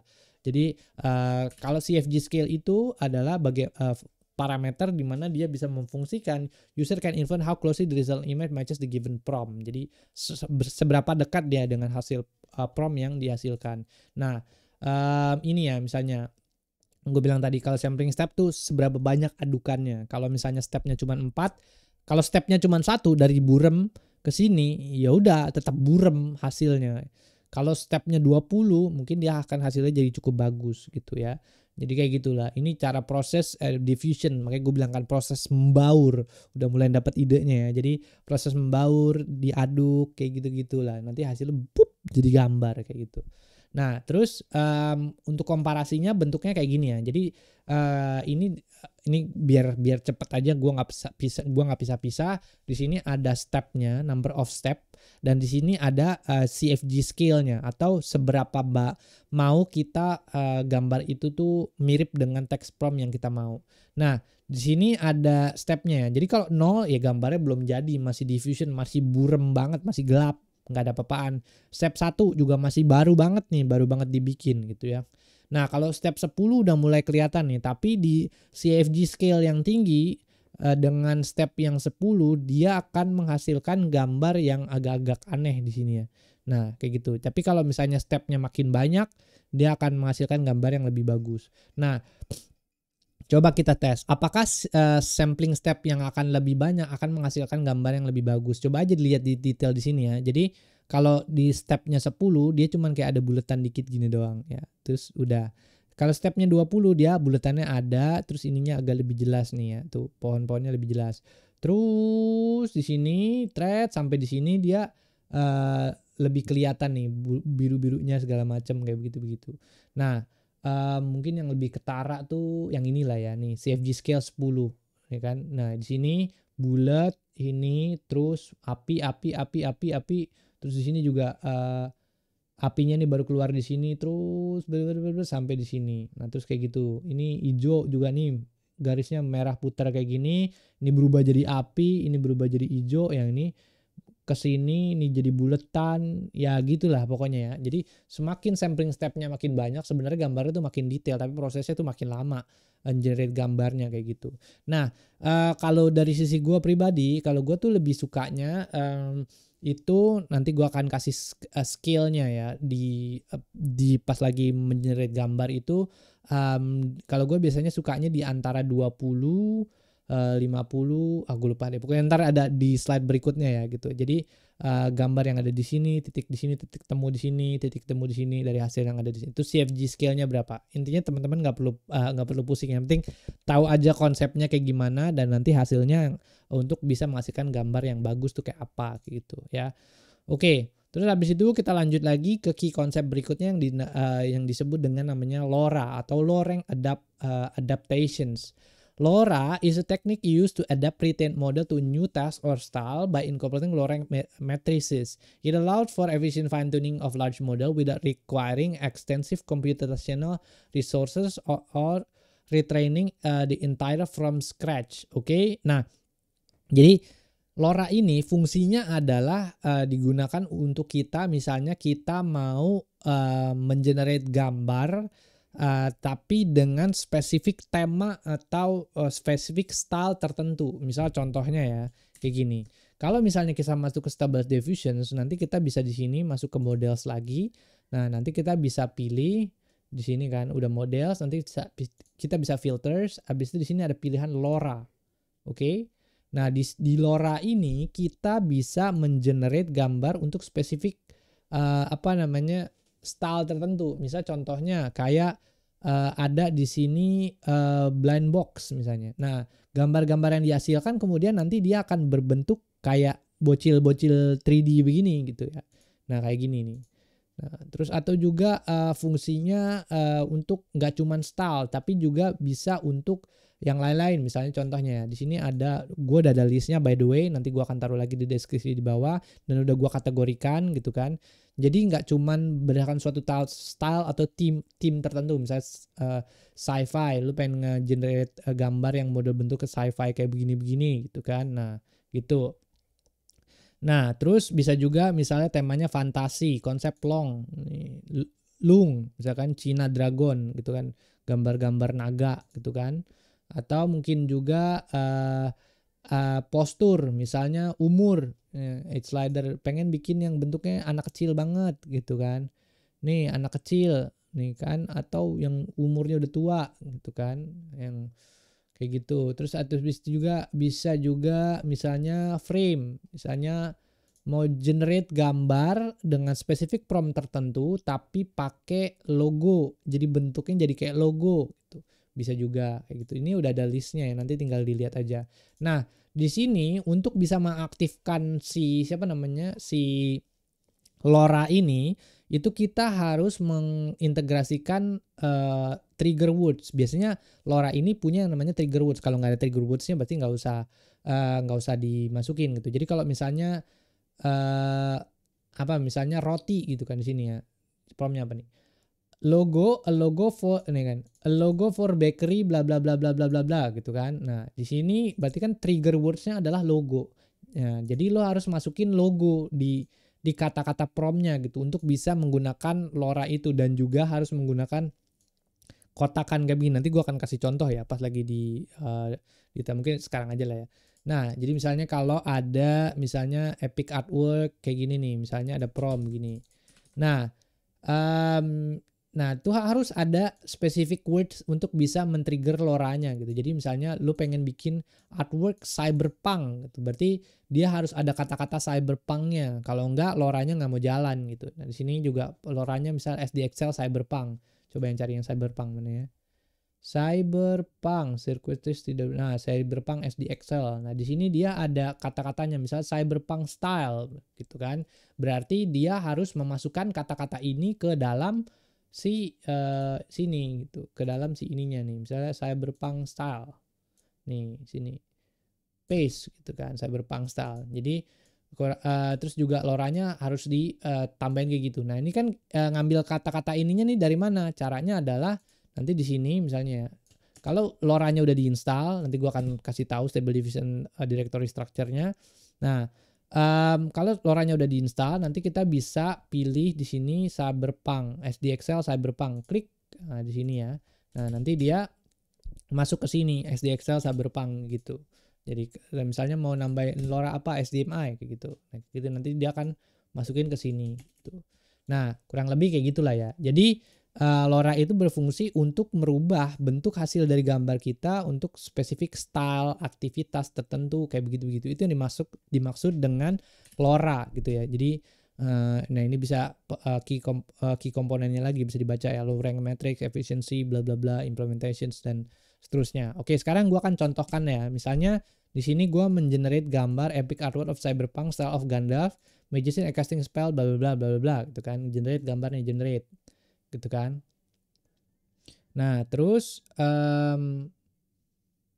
nah kurang lebih gambarnya kayak gini kan. Cuman kan kita nggak tahu nih perbedaannya di sini kayak gimana nih kalau misalnya pakai LoRa yang ukurannya 1, ukurannya 2, bla bla bla. Nah, ini kita bisa pakai namanya ini script XYZ plot. Nah, nanti di sini bisa kita ganti ininya jadi prom SR.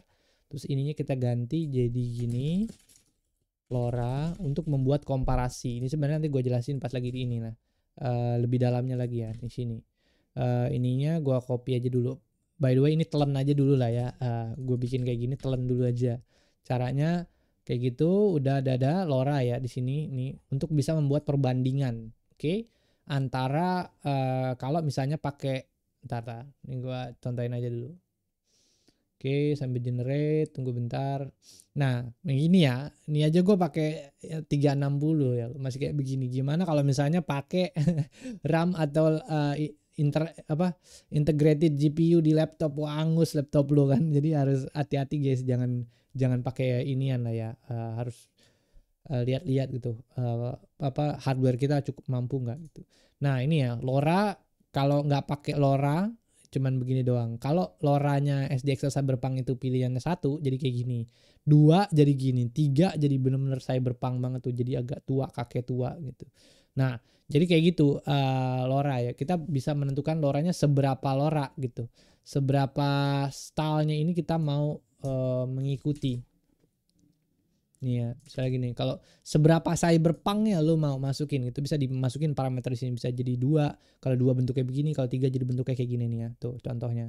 Jadi kurang lebih kayak gitulah komparasinya. Jadi itulah fungsinya LoRa untuk bisa mengenerate gambar untuk spesifik ini. Places, frames, effects, enhancer, macam-macam dan bisa dieksplorasi sendiri gitu ya. Kayak gitu sih. Itu yang dimaksud dengan LoRa. Sekarang kita balik lagi ke slide-nya. Nah, kalau mau lebih dalam lagi soal masalah LoRa, again, gue nggak mau masuk terlalu dalam ke masalah teknis ya. Nanti celeng kalau belajar terlalu banyak. Ini ada papernya LoRa, nanti gue akan taruh lagi di deskripsi di bawah ya soal masalah LoRa gitu. Oke. Jadi teman-teman yang mungkin tech savvy pengen lebih dalam lagi sama soal LoRa, baca aja tuh papernya, oke? Nah, terus habis itu sekarang kita masalah seed. Nah, apaan lagi nih key conceptnya kan, seed. Seed is a value used to initialize the random number generator that influence the image generation process. The seed ensure that the process can produce repeatable and consistent results. Jadi misalnya gini, kalau gue mengenerate suatu gambar, contoh ya, misalnya di sini gue mengenerate suatu gambar, ini gue matiin dulu ya biar ini, tapi kan udah paham kan. Nah, misalnya gue yang mengenerate suatu gambar kayak begini dengan seed-nya adalah 1, 2, 3, 4, 5, 6, 7, 8, 9 misalnya. Di sini seed ini. Gue generate, cepret. Nah, terus habis itu hasil gambar yang dihasilkan adalah ini. Ya udah, berarti selalu akan hasilnya tuh ini. Gitu, oke. Jadi kalau misalnya seed ini fungsinya adalah untuk supaya kita bisa melakukan repetisi terhadap gambar tertentu. Misalnya contoh kalau misalnya kita lihat di Civit AI gitu kan, misalnya ada suatu gambar tertentu, misalnya gambar apa nih? Misalnya gambar ini, mbak-mbak ini. Nah, biasanya mereka kasih seed di sini ya. Kan kalau tadi kan ada sampling method gitu kan. Anyway di sini ya. Ada guidance tuh artinya CFG scale, steps itu artinya number of steps yang gue bilang tadi adukannya berapa, sampler itu artinya sampling methods-nya mau pakai apa.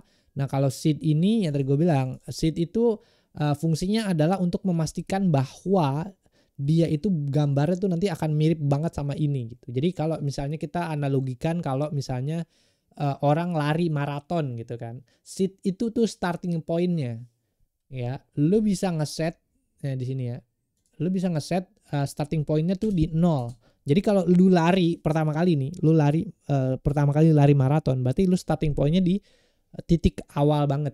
Tapi kalau lu set seed-nya itu atau starting point-nya di ini 1 2 3 4 5 6, berarti lu starting point-nya adalah di lap kedua misalnya, di lap ke-7 misalnya. Di lap ke-7 baris ke-9 nomor 46 misalnya. Itu seed maksudnya ya. Jadi dia mendefinisikan suatu state tertentu dari suatu training untuk bisa mengenerate gambar yang konsisten. Kalau misalnya di sini lu mau generate gambar mbak-mbak ini, ya udah lu masukin aja seednya ini, modelnya apa, pony freetaily, pakai ini modelnya, pakai guidance-nya ini, stepnya ini. Meskipun terkadang itu tidak selalu ya, apa yang kita masukkan di situ benar-benar plek-ciplek kayak gini. Kadang-kadang orang masukin ini juga ya ini hasil gambar generasi ketujuhnya mereka gitu, tapi at least dari ini semua kita bisa ya mencontoh lah gambarnya dia, meskipun tidak benar-benar pure 100% tuh enggak juga gitu, karena gua jarang banget ya benar-benar kayak gua ngopi ini semua terus benar-benar plek-ciplek banget gitu kayak gitu, enggak juga gitu, tapi bisa mengikuti gitu. Nah itulah ini maksud dengan seed ya. Jadi kalau misalnya kita mau mencontoh di di Civit AI caranya untuk bisa bener-bener ngikutin itu, at least mirip lah gitu, bisa masukin seed-nya disesuaiin gitu sama gambarnya. Nah itu ya soal masalah seed. Lalu kita nah ini comparison-nya. Jadi kalau seed-nya 0 di sini dia akan bentuknya gini, seed 50, seed 500, seed 5000 gitu. Dia akan mengenerasi gambar yang berbeda gitu ya. Jadi seed-nya berbeda, starting point-nya atau titik point start-nya berbeda, berarti ya lu berbeda juga gitu kan hasil gambar yang di-output-kannya gitu. Nah itu key konsep masalah seed ini juga ada. Nah sekarang kita ngebahas lagi soal masalah style. Udah mulai pusing nih kan, banyak nih kan. Nah style ini fungsinya adalah untuk melakukan guidance gitu kan, guidance gambar yang mau kita outputkan. Nah, di situ style itu biasanya ditemukan di sini ya, bla bla bla nih sini.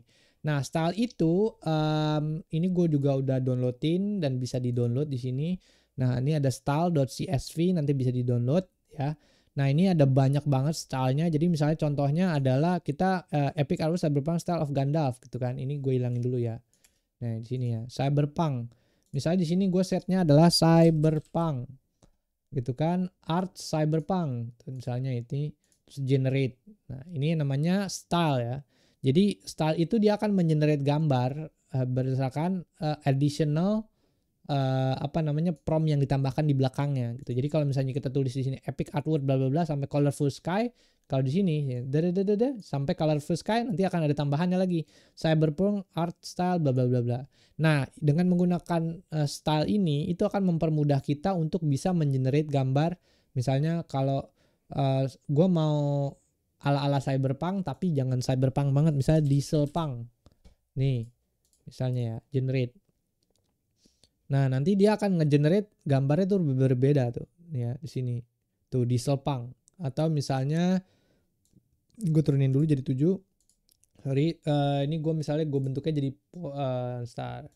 Misalnya illustration anime misalnya nih, cyberpunk tapi yang maunya anime hasilnya kayak apa tuh kan, jadi agak ala-ala anime tuh kayak gini. Jadi style ini juga bisa membantu kita untuk mengenerate ya style gambar outputnya tuh maunya jadi kayak gimana gitu, entah itu cyberpunk, di sini ada portrait, ada fotografi, painting, ilustrasi, banyak deh itu, bisa ntar download aja di GitHub gitu, ntar gue kasih linknya di deskripsi di bawah.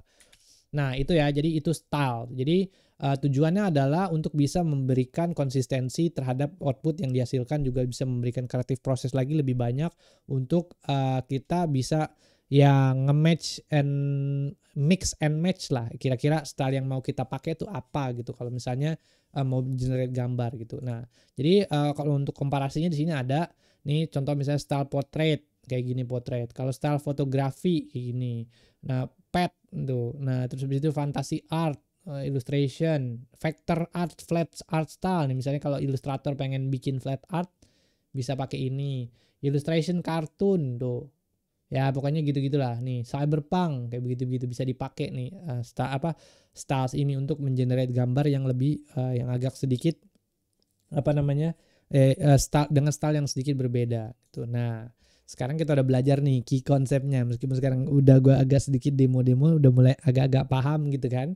Nah, jadi kenapa gue mulai dulu dari key konsep tujuannya adalah supaya kita paham gitu karena banyak banget gue belajar dari teman-teman yang lain juga dari referensi tuh kayak bener-bener nggak ada yang ngejelasin ini gitu nih gue harus start belajar dari mana gitu kan. Nah ketika konsepnya kita udah tahu udah paham gitu, nah terus kalau misalnya mau pengaplikasiannya kayak gimana itu lebih mudah gitu, jadi lebih lebih enteng gitu. Nah makanya kenapa gue start dari key konsep dulu baru masuk ke text to image gitu ya.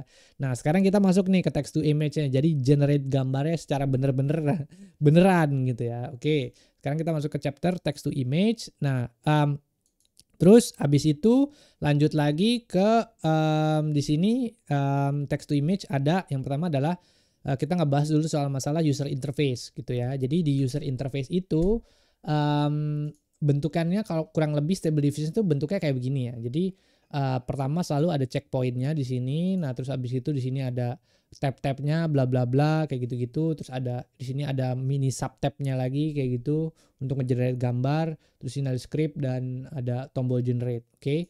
Nah mungkin gua akan jelasin satu-satu dari sisi user interface dulu ya. Yang pertama ada prompt ya kan. Ada prompt dan negative prompt ini ya. Prompt dan negative prompt kalau text to image. Nah terus ini ada toolsnya. Ada paste, clear prompt sama style apply. Ada paste ini untuk ngambil gambar sebelumnya. Nah, ini penjelasannya sebenarnya di sini ya. Ini ada read generation parameter from the prompt or last generation of this prompt empty in the user interface. Jadi kalau misalnya kosongan jadi baru buka pertama kali terus bisa pengen ngambil gambar pengen ngambil prompt sebelumnya bisa pencet tombol paste ini gitu karena dia akan menyimpan hasil prompt sebelumnya gitu. Nah terus habis itu ada clear prompt kalau misalnya ini mau dibersihin misalnya ini gua copy ya. Ini clear prompt treat ya, delete prompt oke gitu kan. Nah nanti dia akan menghapus promptnya. Ya prosesnya lama seperti biasa ada. Terus habis itu di sini bisa ini lagi masukin prompt lagi gitu ya. Terus habis itu ada style apply juga. Nah ini kalau style apply itu misalnya kayak gini. Misalnya kita fotografi pet gitu, misal kita mau bikin style apply, jadi dia akan mengambil stylenya dan dimasukin ke dalam sini instead of di sini. Jadi kalau misalnya kita mau mengedit nih atribut promptnya, misalnya colorful sky diganti jadi kalau pet fotografinya diganti jadi person fotografi atau people fotografi terserah lah, bisa diganti kayak gitu. Nah, bisa diganti-ganti gitu ya dari hasil kalau misalnya kita paste style apply gitu menggunakan style apply. Nah terus ini gua hapus lagi biar bersih. Nah itu user interface-nya ada style, tadi kita udah belajar soal style, di sini bisa pilih-pilih stylenya apaan. Terus juga di sini ada generation step. Di sini ini generation step itu fungsinya adalah untuk mengatur parameter-parameter output yang kita hasilkan nanti maunya gimana. Lalu kemudian di sini ada textual inversion step. Nah di sini ada textual inversion step. Mungkin kita baca aja nih. Ini sesuatu hal yang gue juga jarang pakai. Textual allows you to create a new concept or keyword that model can recognize and generate image for. Oke. Nah di situ ya. Bikin new concept gue juga belum pernah pakai. Mungkin kalau misalnya teman-teman ada yang tahu pakai ini apaan bisa komentar di bawah ya. Jadi ini textual inference step kayaknya buat bikin fine tuning deh. Terus habis itu di sini juga ada hyper network step juga, ini gue jarang pakai. Lalu di sini ada checkpoint tab tuh di sini kan ada ini kan stable diffusion checkpoint, ini kan ada ini sama aja sebenarnya ini checkpoint. Ini listnya gitu. Kalau misalnya kita lihat ada screenshotnya segala macam bisa dilihat di sini, cuman gue nggak masukin screenshot, males. Jadi ya udah kayak gitu. Terus di sini juga ada LoRa tab. Jadi kita udah lihat tadi sebelumnya LoRa, di sini ada LoRa tab. Itu fungsinya adalah kalau mau nambahin LoRa. Jadi kalau misalnya ini spasi dikit itu tambahin add detail, nambahin mau seberapa detail, misalnya 3 atau 4 atau 5 atau 6 kayak gitu-gitulah. Jadi bisa nambahin seberapa banyak pun detail yang kita mau gitu. Nah, Terus abis itu ya lalu lanjut lagi ada batch count. Nah ini juga biasanya gue pakai. Jadi kalau misalnya generation balik lagi di sini ada batch count ya. Ini parameter yang biasa gue pakai. Jadi batch count itu misalnya kita mau mengenerate gambar secara bersamaan atau sekaligus. Misalnya kita mau kayak gini tapi kita mau generate 4 sekaligus. Kita bisa ini naikin jadi 4 lalu klik pencet tombol generate. Nanti dia akan mengenerate gambar itu 4 gambar sekaligus. Ya, 1 ini kan jadi 2 ini. Ya, 3 dan ya emang agak lama nih, geng. 4. Nah, terakhir ini. Nah, jadi kita nanti bisa ini. Nah, fungsinya dari ini adalah berfungsi untuk kalau misalnya kita sebagai alternatif. Jadi kalau misalnya gua nge-generate gambar itu biasanya gue jarang nge-generate gambar cuma satu batch doang. Satu ini satu gambar doang gitu. Biasanya gue milih generate 4. Lalu gue pilih kira-kira gambar yang bagus mana. Misalnya gambar yang ini, yang 2 yang mukanya jelas misalnya. Ya udah, nih gue pilih yang kedua nih. Nah, udah ya udah yang gue pakai adalah gambar yang ini gitu. Kayak gitu sih. Jadi itu batch count ya. Nah, terus habis itu di bagian sini juga ada image button. Oke. Nah, di sini ada image button, ada open folder, ada save zip. Kalau open folder berarti kalau misalnya lo installnya di Windows nanti dia akan membuka folder outputnya. Itu kan karena ini gue diinstal di server gue nggak bisa buka. Nah terus habis itu di sini ada save juga untuk melakukan save gambarnya ke dalam folder output. Nah ya, nah habis itu ada folder zip. Ntar gue habis ini gue ceritain soal masalah directory structure-nya si ini ya, apa namanya, stable diffusions ya. Oke ya, di sini habis itu ada image duration, image to image, ada in paint, ada extras, juga ada ini ya gitu. Ini apa nih? Bentar, upscale. Jadi ini upscale secara langsung gitu. Nah, ntar gue ceritain upscale itu apaan. Jadi kalau misalnya mau ngedownload, sebenarnya kalau gue pribadi, kalau ini kan ada tombol save, ada zip. Kalau gue pribadi dari mau nge-save gambar yang ada di sini itu ini ya udah klik kanannya save image gitu. Kalau gambarnya yang gue hasilkan pengennya hasilnya kecil ya, cuma 512 gitu. Tapi kalau misalnya mau gua gambarnya pengennya misalnya ukurannya lebih besar, nanti gua biasanya pencet ini. Cuman ntar lah, itu ada di slide berikutnya gue ceritain lagi, oke? Nah jadi biasanya kalau gua nggak pakai 3 tombol ini, gue jarang pakai. Biasanya gue cuman ini klik kanan save image, udah itu. Tapi gue bisa pakainya yang ini nih, 3 tombol ini, oke? In paint, image to image, in paint, sama extras. Oke, gue ceritain dulu ya. Jadi tombol ini berfungsi untuk merubah gambar ini, untuk memindahkan gambar ini ke fitur Stable Diffusion UI yang berbeda. Misalnya kalau ini image to image, berarti kalau itu kita klik, dia akan pindah tabnya dari text to image ke image to image dan memasukkan gambarnya ke sini. Itu sebenarnya lebih enak gitu dibandingin sama kita kayak oh ya udah buka dulu image-nya gitu kan, terus image-nya di mana foldernya, terus masukin upload ke sini. Nah, dengan tombol ini ya udah kita tinggal klik aja, dia akan nanti pindah ke sini. Nah, nanti di sini kita bisa lakukan apaan lagi nih, proses apa lagi yang bisa kita lakukan di sini kayak gitu ya. Nah, itu tombol image to image. Nah, di sini juga ada in paint. In paint fungsinya untuk misalnya ya ntar gue ceritain si in paint. In paint sih fungsinya biasanya untuk kayak gini nih, misalnya untuk benerin muka kayak gitu-gitu gitu. Nah ini di in paint. Nah itu jadi tombolnya ini untuk memindahkan gambarnya dari sini pindahin ke in paint.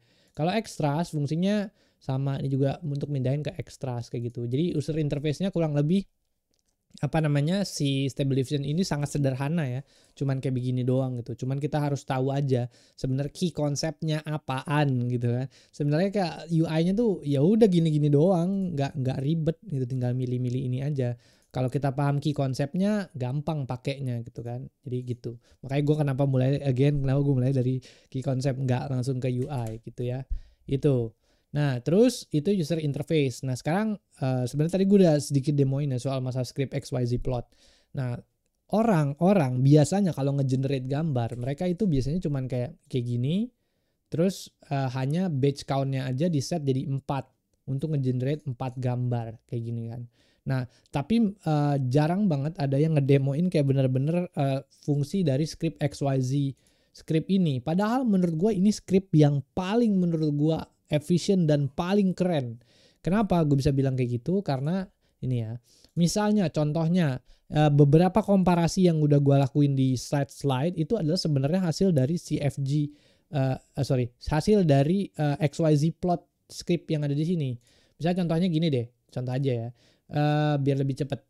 Misalnya gue mau ngegenerate gambar kayak gini, tapi gue nggak tahu CFG scale yang pas untuk gambar ini tuh apa, gitu kan? Nah ya udah, caranya adalah untuk bisa mengkomparasi gambar yang pas adalah dengan cara misalnya di sini gue pilih XYZ plot. Nah di sini gue hapus dulu, gue pilih aja CFG scale untuk X di sini ya. Atau mungkin kita start dari sampling step dulu ya, kayak tadi sampling step gitu kan. Nah misalnya gue pilih sampling stepnya, sebentar, sampling step mana? Sampling mana ya? Nggak kelihatan. Sampling noise schedule step, checkpoint name. Ya udah tua guys. Harusnya dia bikinnya ini sih, cuman dia pakainya Gradio nih. Jadi nggak bisa diketik tuh. Bisa gak sih sampling? Oh bisa nih. Oh ya, sampler. Pakai sampler bisa diketik. Sorry. Nah jadi samplernya kita bisa pilih nih samplernya apa. Misalnya 2M. Misalnya ini sama 2SA misalnya kayak gitu ya. Untuk ngecek kira-kira gue mau pasnya pakai sampler yang mana ya. Udah nanti dari sini tinggal kita klik aja generate. Nanti dia akan mengenerate 4 gambar dengan sampler yang berbeda gitu. Jadi ini fungsinya sangat-sangat bagus nih XYZ plot nih di sini ya. XYZ plot script in automatic 111 stable diffusion web view is powerful tools designed to help various parameter on image generation. Jadi bisa ngeset parameter yang berbeda untuk menghasilkan gambar atau membuat suatu variasi gambar dengan menggunakan parameter yang berbeda gitu. Nah ini ada beberapa, dia bisa membantu kita untuk melakukan setting parameter XYZ, terus generating the grid, untuk melakukan komparasi juga bisa melakukan visual analisis, kayaknya gambarnya yang cocok tuh yang bagus apa ya, kayak gitu bisa dilihat di sini. Nah ini ya, jadi bisa kelihatan nih DPM plus 2M bentuknya gini, DPM plus SDA gini, ini begini gitu. Oh kayaknya yang ngepas tuh misalnya DPM plus SDE nih. Oh yaudah berarti pakainya ini. Jadi waktu pas lagi ini nanti tinggal dimatiin lagi ini, dibikin none. Nah nanti ini diganti aja DPM 2 SDI misalnya, ini yang pas kayak gitu. Jadi caranya pakai XYZ plot itu. Makanya kenapa ini gue suka banget nih sama tools ini nih, karena benar-benar bisa menggambarkan ini. Nah terus habis membuat komparasi.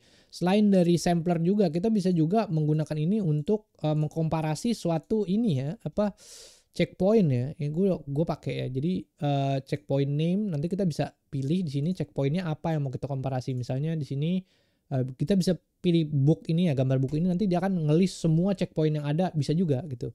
Kalau kita mau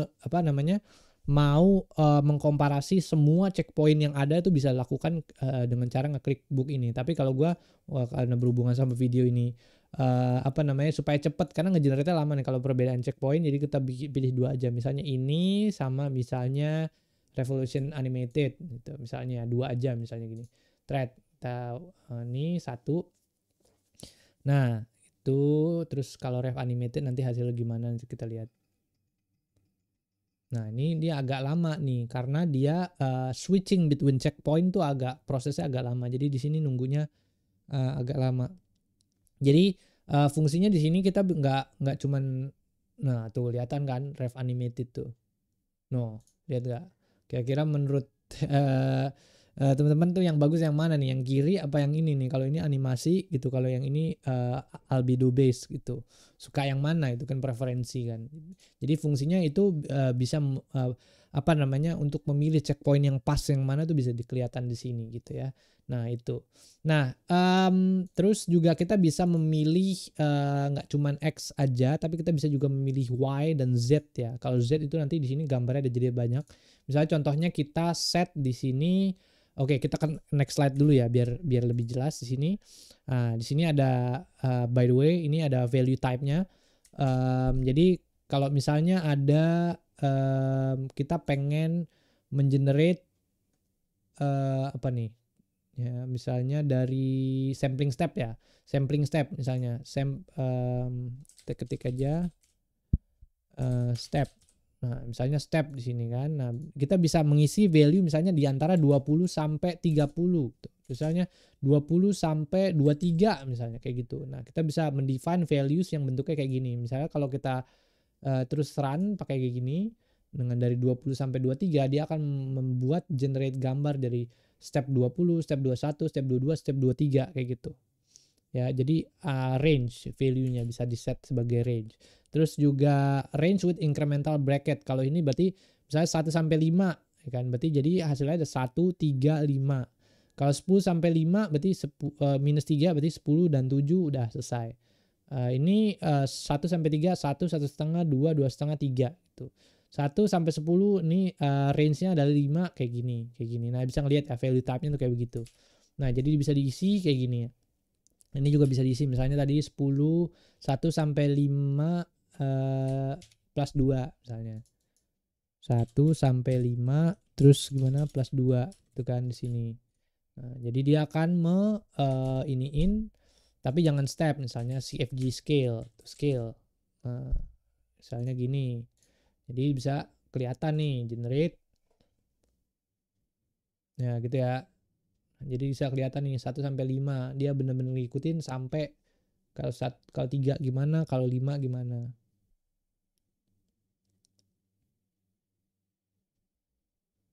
Nah, tuh kan berarti ini 1 bentuknya begini, 3 begini, 5 begini kayak gitulah.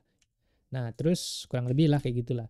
Ya, jadi terus common workflow tadi gue udah juga ceritain soal masalah checkpoint. Kalau mau mengkomparasi checkpoint tuh bisa pakai script XYZ plot ini. Lalu di sini juga ada common workflow untuk misalnya generate image variation. Misalnya kita belum tahu nih, oh kita mau nge-generate gambar, tapi kita nggak tahu nih variasi yang mau dipakai apa. Kita bisa pakai stepsnya kita rubah jadi 20, 50, 70 kayak gini. Bisa juga. Misalnya stepnya ini kita ganti steps. Ini misalnya 20, 50, 70. 20 yang gua umumnya biasanya gini yang pasnya ya 20, 50, 70.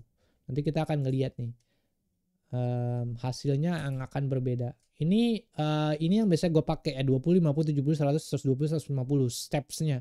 Jadi kalau misalnya mengenerate gambar yang menurut gua titik optimal itu antara segitu stepnya 20, 50, 70. Jadi kalau gua biasanya ngegenerate gambar tuh kan again gua nggak satu-satu, gua bisa pakai XYZ plot ini dengan langsung aja gue bikin generate image variation dengan kombinasi kayak gini. Misalnya 20, 50, 70 gini, CFG scale ini, dan juga checkpointnya gue set di sini ya. Misalnya, ini kan gini, 20, 30, ntar tinggal lihat aja nih, 20, 120, 150, terus juga di sini itu gue set CFG scale-nya. Ini CFG scale-nya gue isi berapa, misalnya tadi 5, 15, 25, 30, 5, ya seterusnya gitu lah ya. Nah terus habis itu di sininya apa, checkpoint name. Nah, di sini misalnya albedo base sama apa. Itu kalau gua sih biasanya maksimum 3 ya biar nggak biar nggak GPU-nya terlalu strain ya, terlalu berat gitu kerjanya. Jadi gue setnya di sini cuman checkpointnya aja. Checkpointnya maksimum 3. Jadi misalnya albedo base, terus ref animated, misalnya end journey gitu. Udah 3 aja ininya, atasnya sesuaiin sama yang di sini. Untuk ngegenerate image variations. Lalu di sini ada juga common workflow. Misalnya untuk bisa tadi udah compare checkpoint ini. Compare attributes nih. Bukan checkpoint. Jadi harusnya compare attribute. Misalnya kayak gini nih. Oke, ini juga yang biasanya untuk mengenerate image variations juga. Misalnya ini gua hapus ya. Sini gua nothing.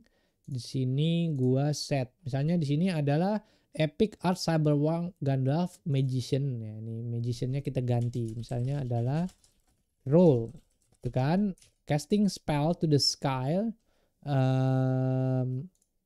Ini aktivitasnya ya, atau jangan magician ya, magician tetap ini casting. Misalnya magician gitu kan, terus misalnya di sini kita bikin activity activity anjir lah activity, nah, kan activity today apa object gitu, misalnya di sini gue set object gitu kan. Nah nanti di sini kita bisa ngeset stepnya, kita ganti jadi prompt SR, itu artinya adalah search and replace. Kita bisa ganti nih, misalnya di sini ada activity. Oke, kita blok aja activity-nya, copy, masukin ke sini. Nah, activity kita bisa kasih koma, misalnya aktivitasnya apa? Misalnya casting. Gitu kan. Terus abis itu swimming. Misalnya climbing. Udah 3 aja gitu misalnya. Nah, terus di sini juga objeknya apa? Atau place sebenarnya. Ya udahlah objek sama aja lah. Nah, objek itu kan misalnya casting apa spell tadi kan to the sky gitu kan, swimming ocean, misalnya climbing mountain, ada kayak gitu kan. Nah, nanti di sini kan ada ininya kan, apa namanya, atribut prompt attributesnya kan. Nanti kalau udah ya udah tinggal gue klik generate. Nah, nanti dia value error star ini, sebentar gua ada error nih on sci-fi. Oh, objek. Oh, nggak bisa pakai objek kayaknya. Sebentar, objeknya bener nggak? Objek nggak boleh kayaknya. Misalnya place. Coba pakai place. Oh, ini CFG skill, sorry. Ini harusnya from SR. Bukan ini. Ya, sorry geng. Jadi ini gua ganti jadi place gitu ya. Terus ini udah, nanti kita tinggal generate aja. Nah, ketika di generate, nanti dia akan mengenerate gambar untuk spesifik atribut tertentu. Jadi kalau misalnya kita mau mengenerate variasi gambar yang banyak gitu kan, dengan atribut yang berbeda, itu kita bisa pakai ini. Tuh, bisa pakai tools ini. Nanti dia akan membuat apa namanya X dan Y plot untuk gambar yang berbeda dengan atribut yang berbeda. Ntar tungguin ini dulu ya. Ini memang prosesnya agak lama. Oke, balik lagi ke slide dulu lah ya. Nah, di sini ya. Kita bisa set nih, masukin misalnya epic ada tadi ada material bla bla bla, terus ada field ocean. Nah, kayak sama kan kayak gini-gini gitu. Nah, kurang lebih kalau gua ini ya untuk perbedaan kalau misalnya image variations di sini gitu kan. Terus di sini juga kalau pakai ini kalau perbedaan pakai in journey itu kan CFG scale sama stepsnya perbedaannya apa sih kayak gitu. Ini contohnya ya, komparasi ini albedo base. Nah, kalau di sini untuk ngegenerate apa namanya gambar dengan atribut yang berbeda ya. Misalnya place-nya di mana? Place-nya misalnya ada di field, ada di ocean, ada di mountain, ada di cave. Dia melakukan apa? Misalnya materialnya apa? Spell, fire, water. Ini kan ngeluarin air tuh, ngeluarin air. Ini kan di ocean, ini kan ini ada di ocean, dia ini in ocean, ini in casting airnya. Ini mountain ngeluarin magic, ini ngeluarin cave tuh ngeluarin air tuh, ada air. Di sini rock ngeluarin batu gitu kan. Nah, kayak gitu gitulah ya. Jadi itu hasil komparasi. Nah, ini juga bisa kita lihat nih Cyberpunk ininya dengan prompt yang ini effort artwork Cyberpunk staff Gandalf ini kan, dengan aktivitas dan tempat yang berbeda. Misalnya di the sky, di oceans objeknya, ya kan, place-nya mountain nih, di gunung nih mountain tuh, swimming berenang, ini climbing naik gunung tuh kayak gitu-gitu. Nanti bisa disesuaikan tuh ya.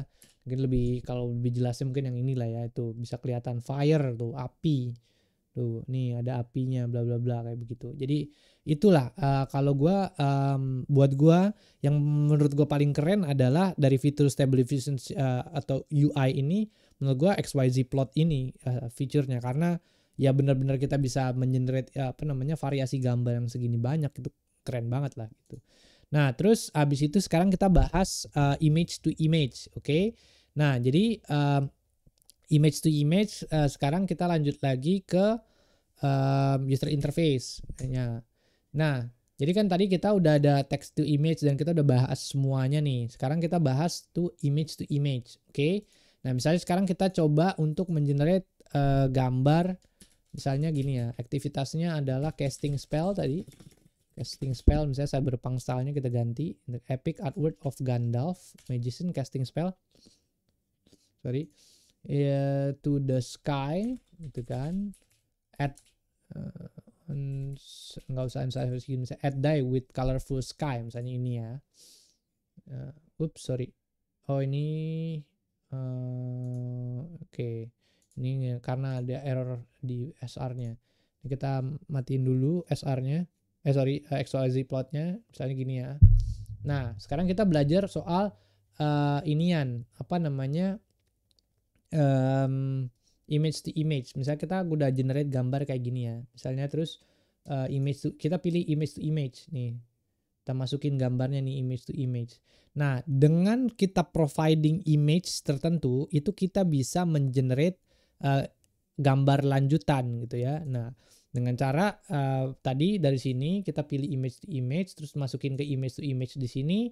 Nah, terus di sini kita bisa pilih misalnya batch count-nya misalnya kita pilih jadi 2 gitu kan. Nah, terus di sini udah tinggal generate aja.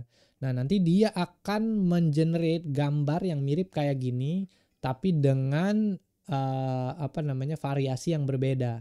Itu dimaksud dengan image to image tuh, lihat kan? Kan kalau di sini kan gambarnya begini, ya gambarnya hasilnya jadi begini. Nih juga nih ya. Tuh gambar. Itulah yang dimaksud dengan image to image. Jadi inputnya adalah image, nanti keluarnya adalah image. Kalau di sini kan adalah inputnya adalah prompt dengan parameter, keluarnya gambar. Kalau di sini image to image adalah inputnya adalah gambar, ya dengan prompt juga ya. Terus di sini outputnya adalah gambar. Kayak gitu sih. Jadi bisa lebih kita kita bisa membuat suatu variasi dalam suatu gambar dengan cara menggunakan image to image generations gitu. Itu. Nah, terus kalau dari sisi user interface sendiri ya kurang lebih sebenarnya sih sama ya. Oops, sorry. Nah, di sini ada tab-tabnya sebenarnya, ada image to image, ada sketch, in paint sketch, in paint upload, batch ya. Kalau gua pribadi biasanya gue lebih banyak biasanya pakai image to image dan in paint aja. Kalau untuk yang lain gue bisa jarang pakai gitu ya. Nah, mungkin teman-teman yang eksplorasi lebih dalam dari gue bisa komentar di bawah lah ya. Itu fungsi-fungsinya yang sketch misalnya, in paint sketch dan batch itu fungsinya buat apa gitu. Jadi gitu. Nah, kalau dari sisi gue misalnya image to image kayak gini gitu kan. Nah, misalnya gue udah generate gambar kayak begini gitu ya. Nah, terus abis itu oke, itu ntar belakangnya in paint ya. Sekarang kita bahas user interface-nya lagi. Kalau dari sisi image to image, parameternya, user interface-nya juga sebenarnya sama aja sih di sini kan. Kalau kita lihat di text to image, semua parameter di sini itu sama kayak yang ada di sini. Gitu. Jadi perbedaannya hanya ada di denoising strength. Oke. Nah, jadi denoising strength itu apaan? Oke, sekarang kita lanjut lagi di sini ya. Denoising strength is a parameter in Stable Diffusion in similar image generating model that control the extent of which noise is removed or reduced during the image generation process. Nah, gitu. Jadi kalau misalnya ada gambar, ini hampir sebenarnya mirip-mirip kayak CFG scale sih, gitu ya. Jadi kalau CFG scale itu kan ini nyambungnya sama prompt-nya, gitu kan. Kalau denoising strength, seberapa mirip gambarnya sama gambar aslinya. Kalau misalnya di sini denoising strength-nya kita isi misalnya jadi cuman kayak 0,05, nanti gambarnya kemungkinan mirip, bener-bener plek-ketiplek gitu. Tuh lihat gak? Tuh bener-bener plek-ketiplek. Tapi kalau misalnya sininya kita ganti jadi default gitu kan, misalnya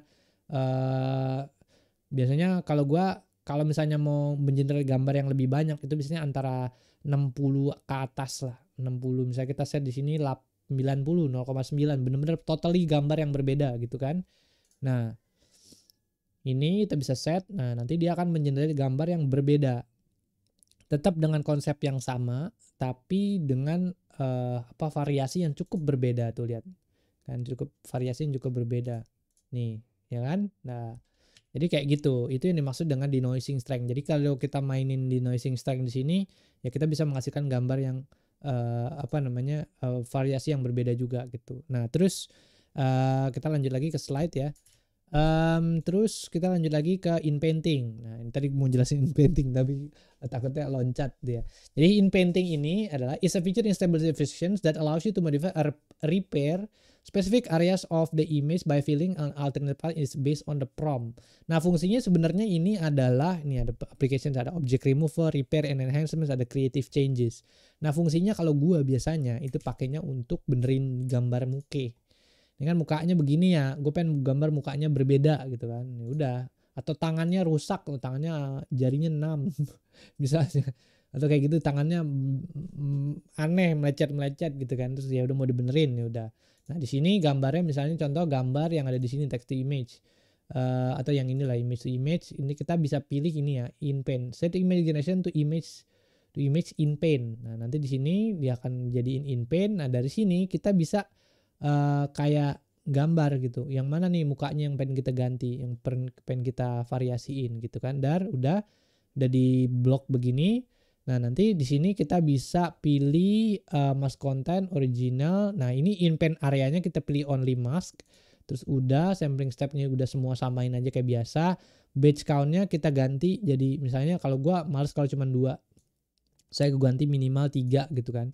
Jadi ada variasinya gitu. Nah, di noising strength-nya misalnya jangan terlalu jauh karena kan mau nge-generate muka kan. Misalnya 0,45 gitu kan. Nah, terus udah ya udah tinggal gue generate aja. Nah, ini nanti dia akan mengenerate 3 gambar dengan muka yang berbeda. Ya, lihat ya. Nih. Tuh.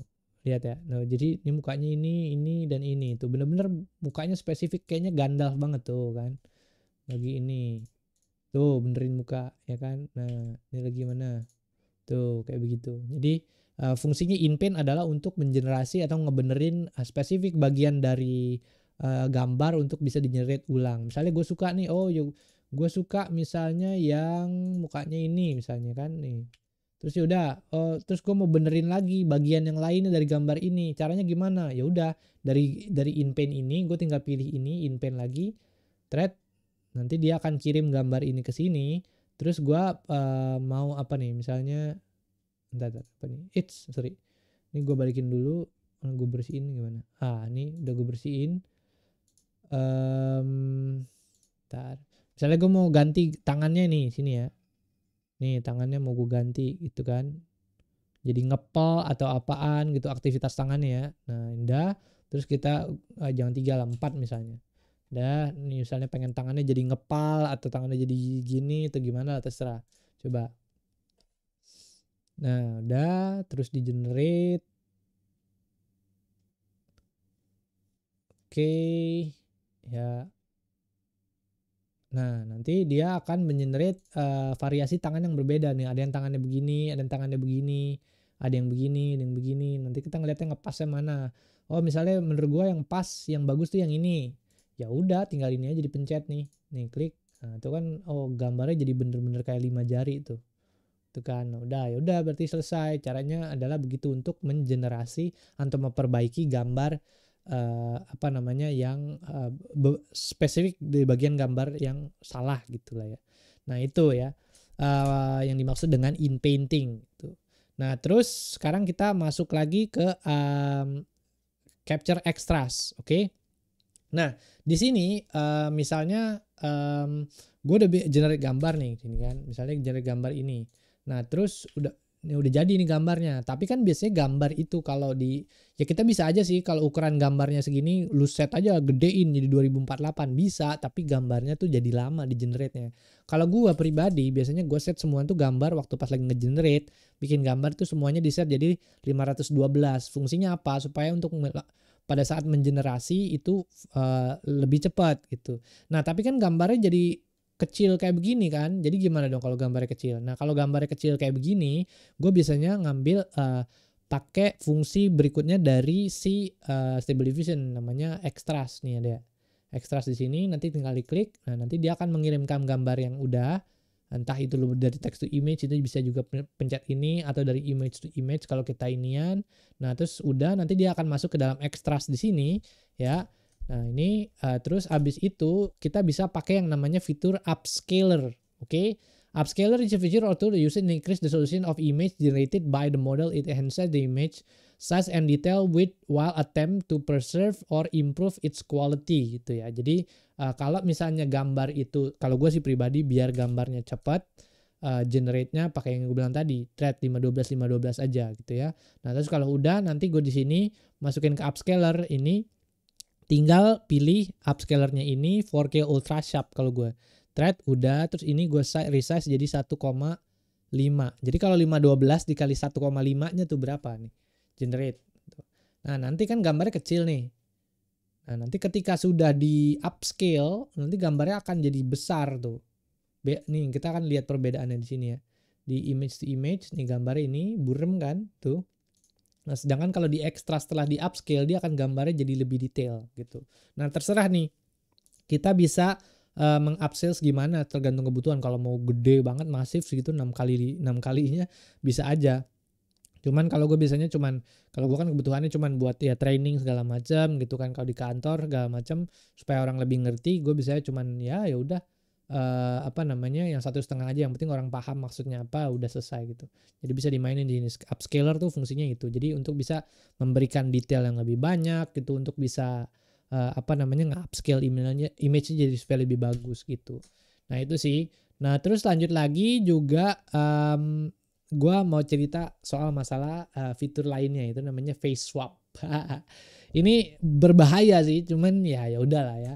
Nah, di sini ada fungsi face swap. Misalnya kita udah nge-generate gambar ya, misalnya dari di sini image to image. Nah, ini kita bisa kirim ini misalnya send to image, image to image. Nah, nanti di sini ya. Nah, nanti kita bisa pilih di sini. Nanti pokoknya semua gua taruh di link di deskripsi ya, tinggal install sendiri ya. Di sini ada Roop gitu kan. Nah, ini kita bisa pakai ini untuk melakukan face swap. Maksudnya gimana? Face swap adalah untuk mengganti muka si karakter yang ada di sini dengan muka yang kita pilih. Misalnya kita cari nih kan, ada di sini ada gambar Gandalf Magician. Misalnya kita ganti jadi misal Deddy Mizwar misalnya. Nah, ini kan mukanya. Coba kita cari gambar yang mukanya agak jelas gitu. Misalnya fotonya ini misalnya gitu kan. Ya, misalnya foto inilah ya. Terus kita download misalnya Deddy Mizwar gitu kan. Nah, terus udah. Nah, nanti sorry. Nah, bersihin guys.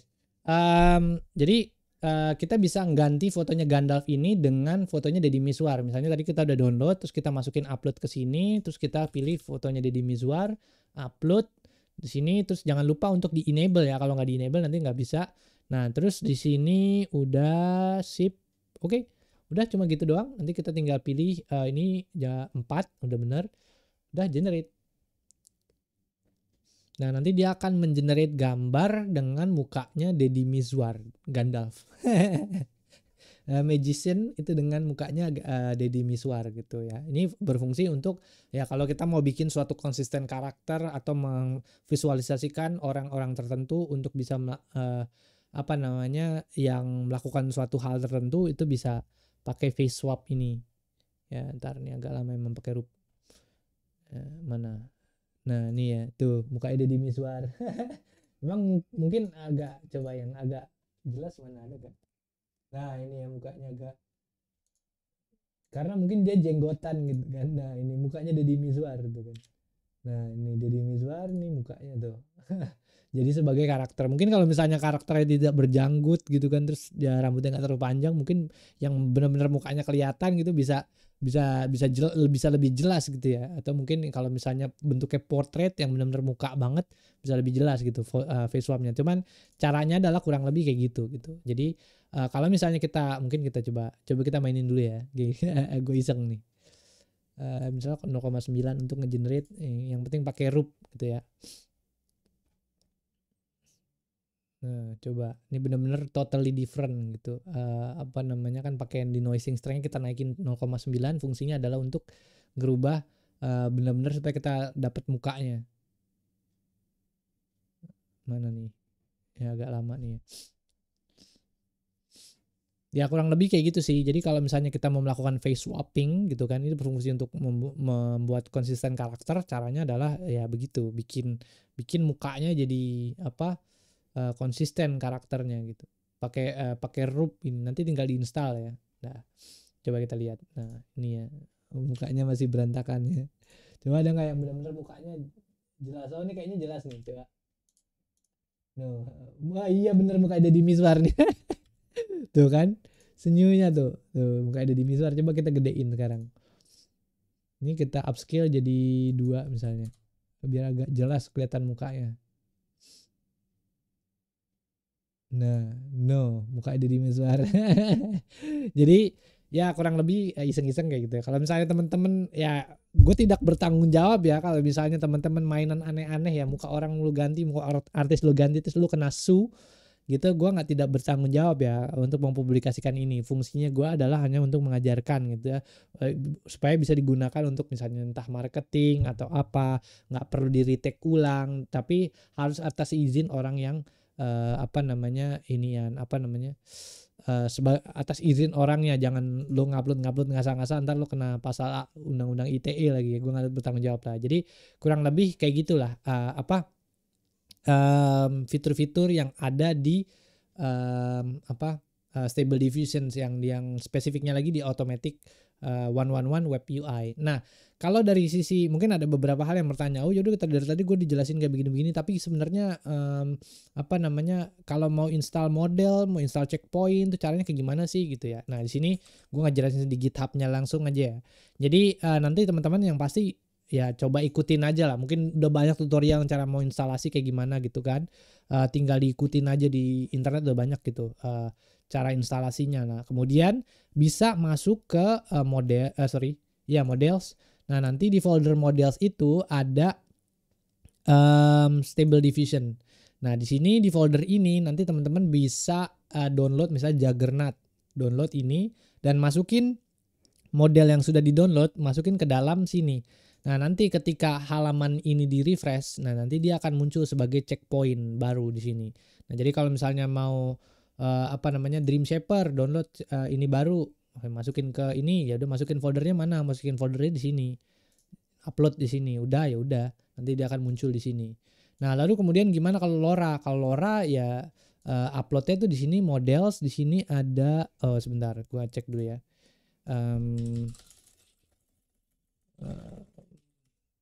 Sebentar geng, gue cek dulu, gue agak lupa nih. Kalau LoRa kalau nggak salah dia harusnya ada Stable Diffusions Models. Ini models. Dia ada LoRa. Oh, harus bikin folder baru lagi. Di dalam folder models ini nanti kita harus bikin folder baru lagi namanya LoRa. L-nya besar, Ora. Biasa LoRa. Nah, nanti kalau udah dia akan muncul di Stable Diffusion yang ada di sini gitu. Nah, caranya gitu, itulah cara menginstal LoRa. Sebenarnya udah banyak juga ya. Kalau misalnya mau instalasi checkpoint, install LoRa ya nonton aja lah video yang lain. Nah, kalau di sini gue lebih ngejelasin gimana caranya untuk membuat variasi gambar, gimana caranya lebih dalam soal masalah Stable Diffusion ini ya gitu. Tujuannya adalah untuk mengingatkan teman-teman semua bahwa sebenarnya AI it's coming. Again, gue udah ngomong di video sebelumnya soal masalah AI gitu kan buat para desainer. Gue cuman dengan menggunakan prompt kayak gini aja, mendeskripsikan teks yang bentuknya kayak gini aja, gue bisa bikin ilustrasi yang begini. Lu masih pakai PowerPoint, masih pakai Corel Draw, belajar pakai hand drawn atau sketching.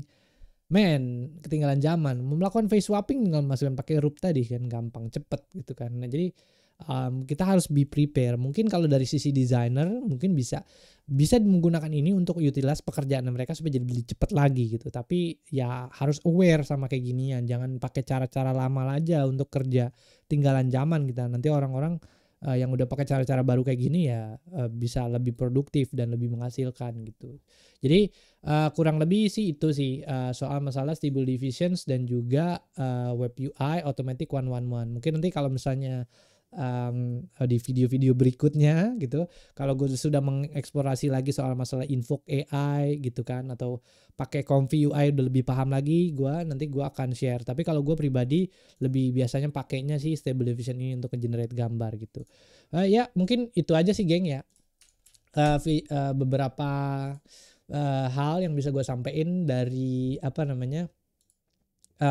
video gue. Mudah-mudahan videonya juga bisa bermanfaat ya teman-teman ya. Mungkin teman-teman masih ada yang bingung pakainya atau ada apaan, mungkin bisa komentar di bawah. Mungkin nanti gue bisa kasih lebih banyak referensi di mana gitu untuk misalnya ada problem instalasi atau apaan, mungkin bisa ya kita bisa sama-sama belajar, atau mungkin ada cara-cara baru, workflow baru yang bisa kita eksplorasi bareng-bareng, mungkin bisa komentar di bawah, kita sama-sama belajar Stable Diffusion gitu ya. Generate AI image bareng-bareng. Oke, gitu aja teman-teman. Jangan lupa untuk share, like, sama komen. Di situ ada website gue juga di agusnugroho.com. Terus juga ya bantu-bantu gue share lah biar konten-konten yang bagus kayak begini, ya bagus kayak gini aja. Konten-konten yang maksudnya positif gitu kan, yang bisa meningkatkan produktivitas teman-teman, bisa jadi ngebantu teman yang lainnya lagi lebih banyak gitu. Sip. Mungkin itu aja. Sip. Thank you guys semua yang udah nonton. Bye.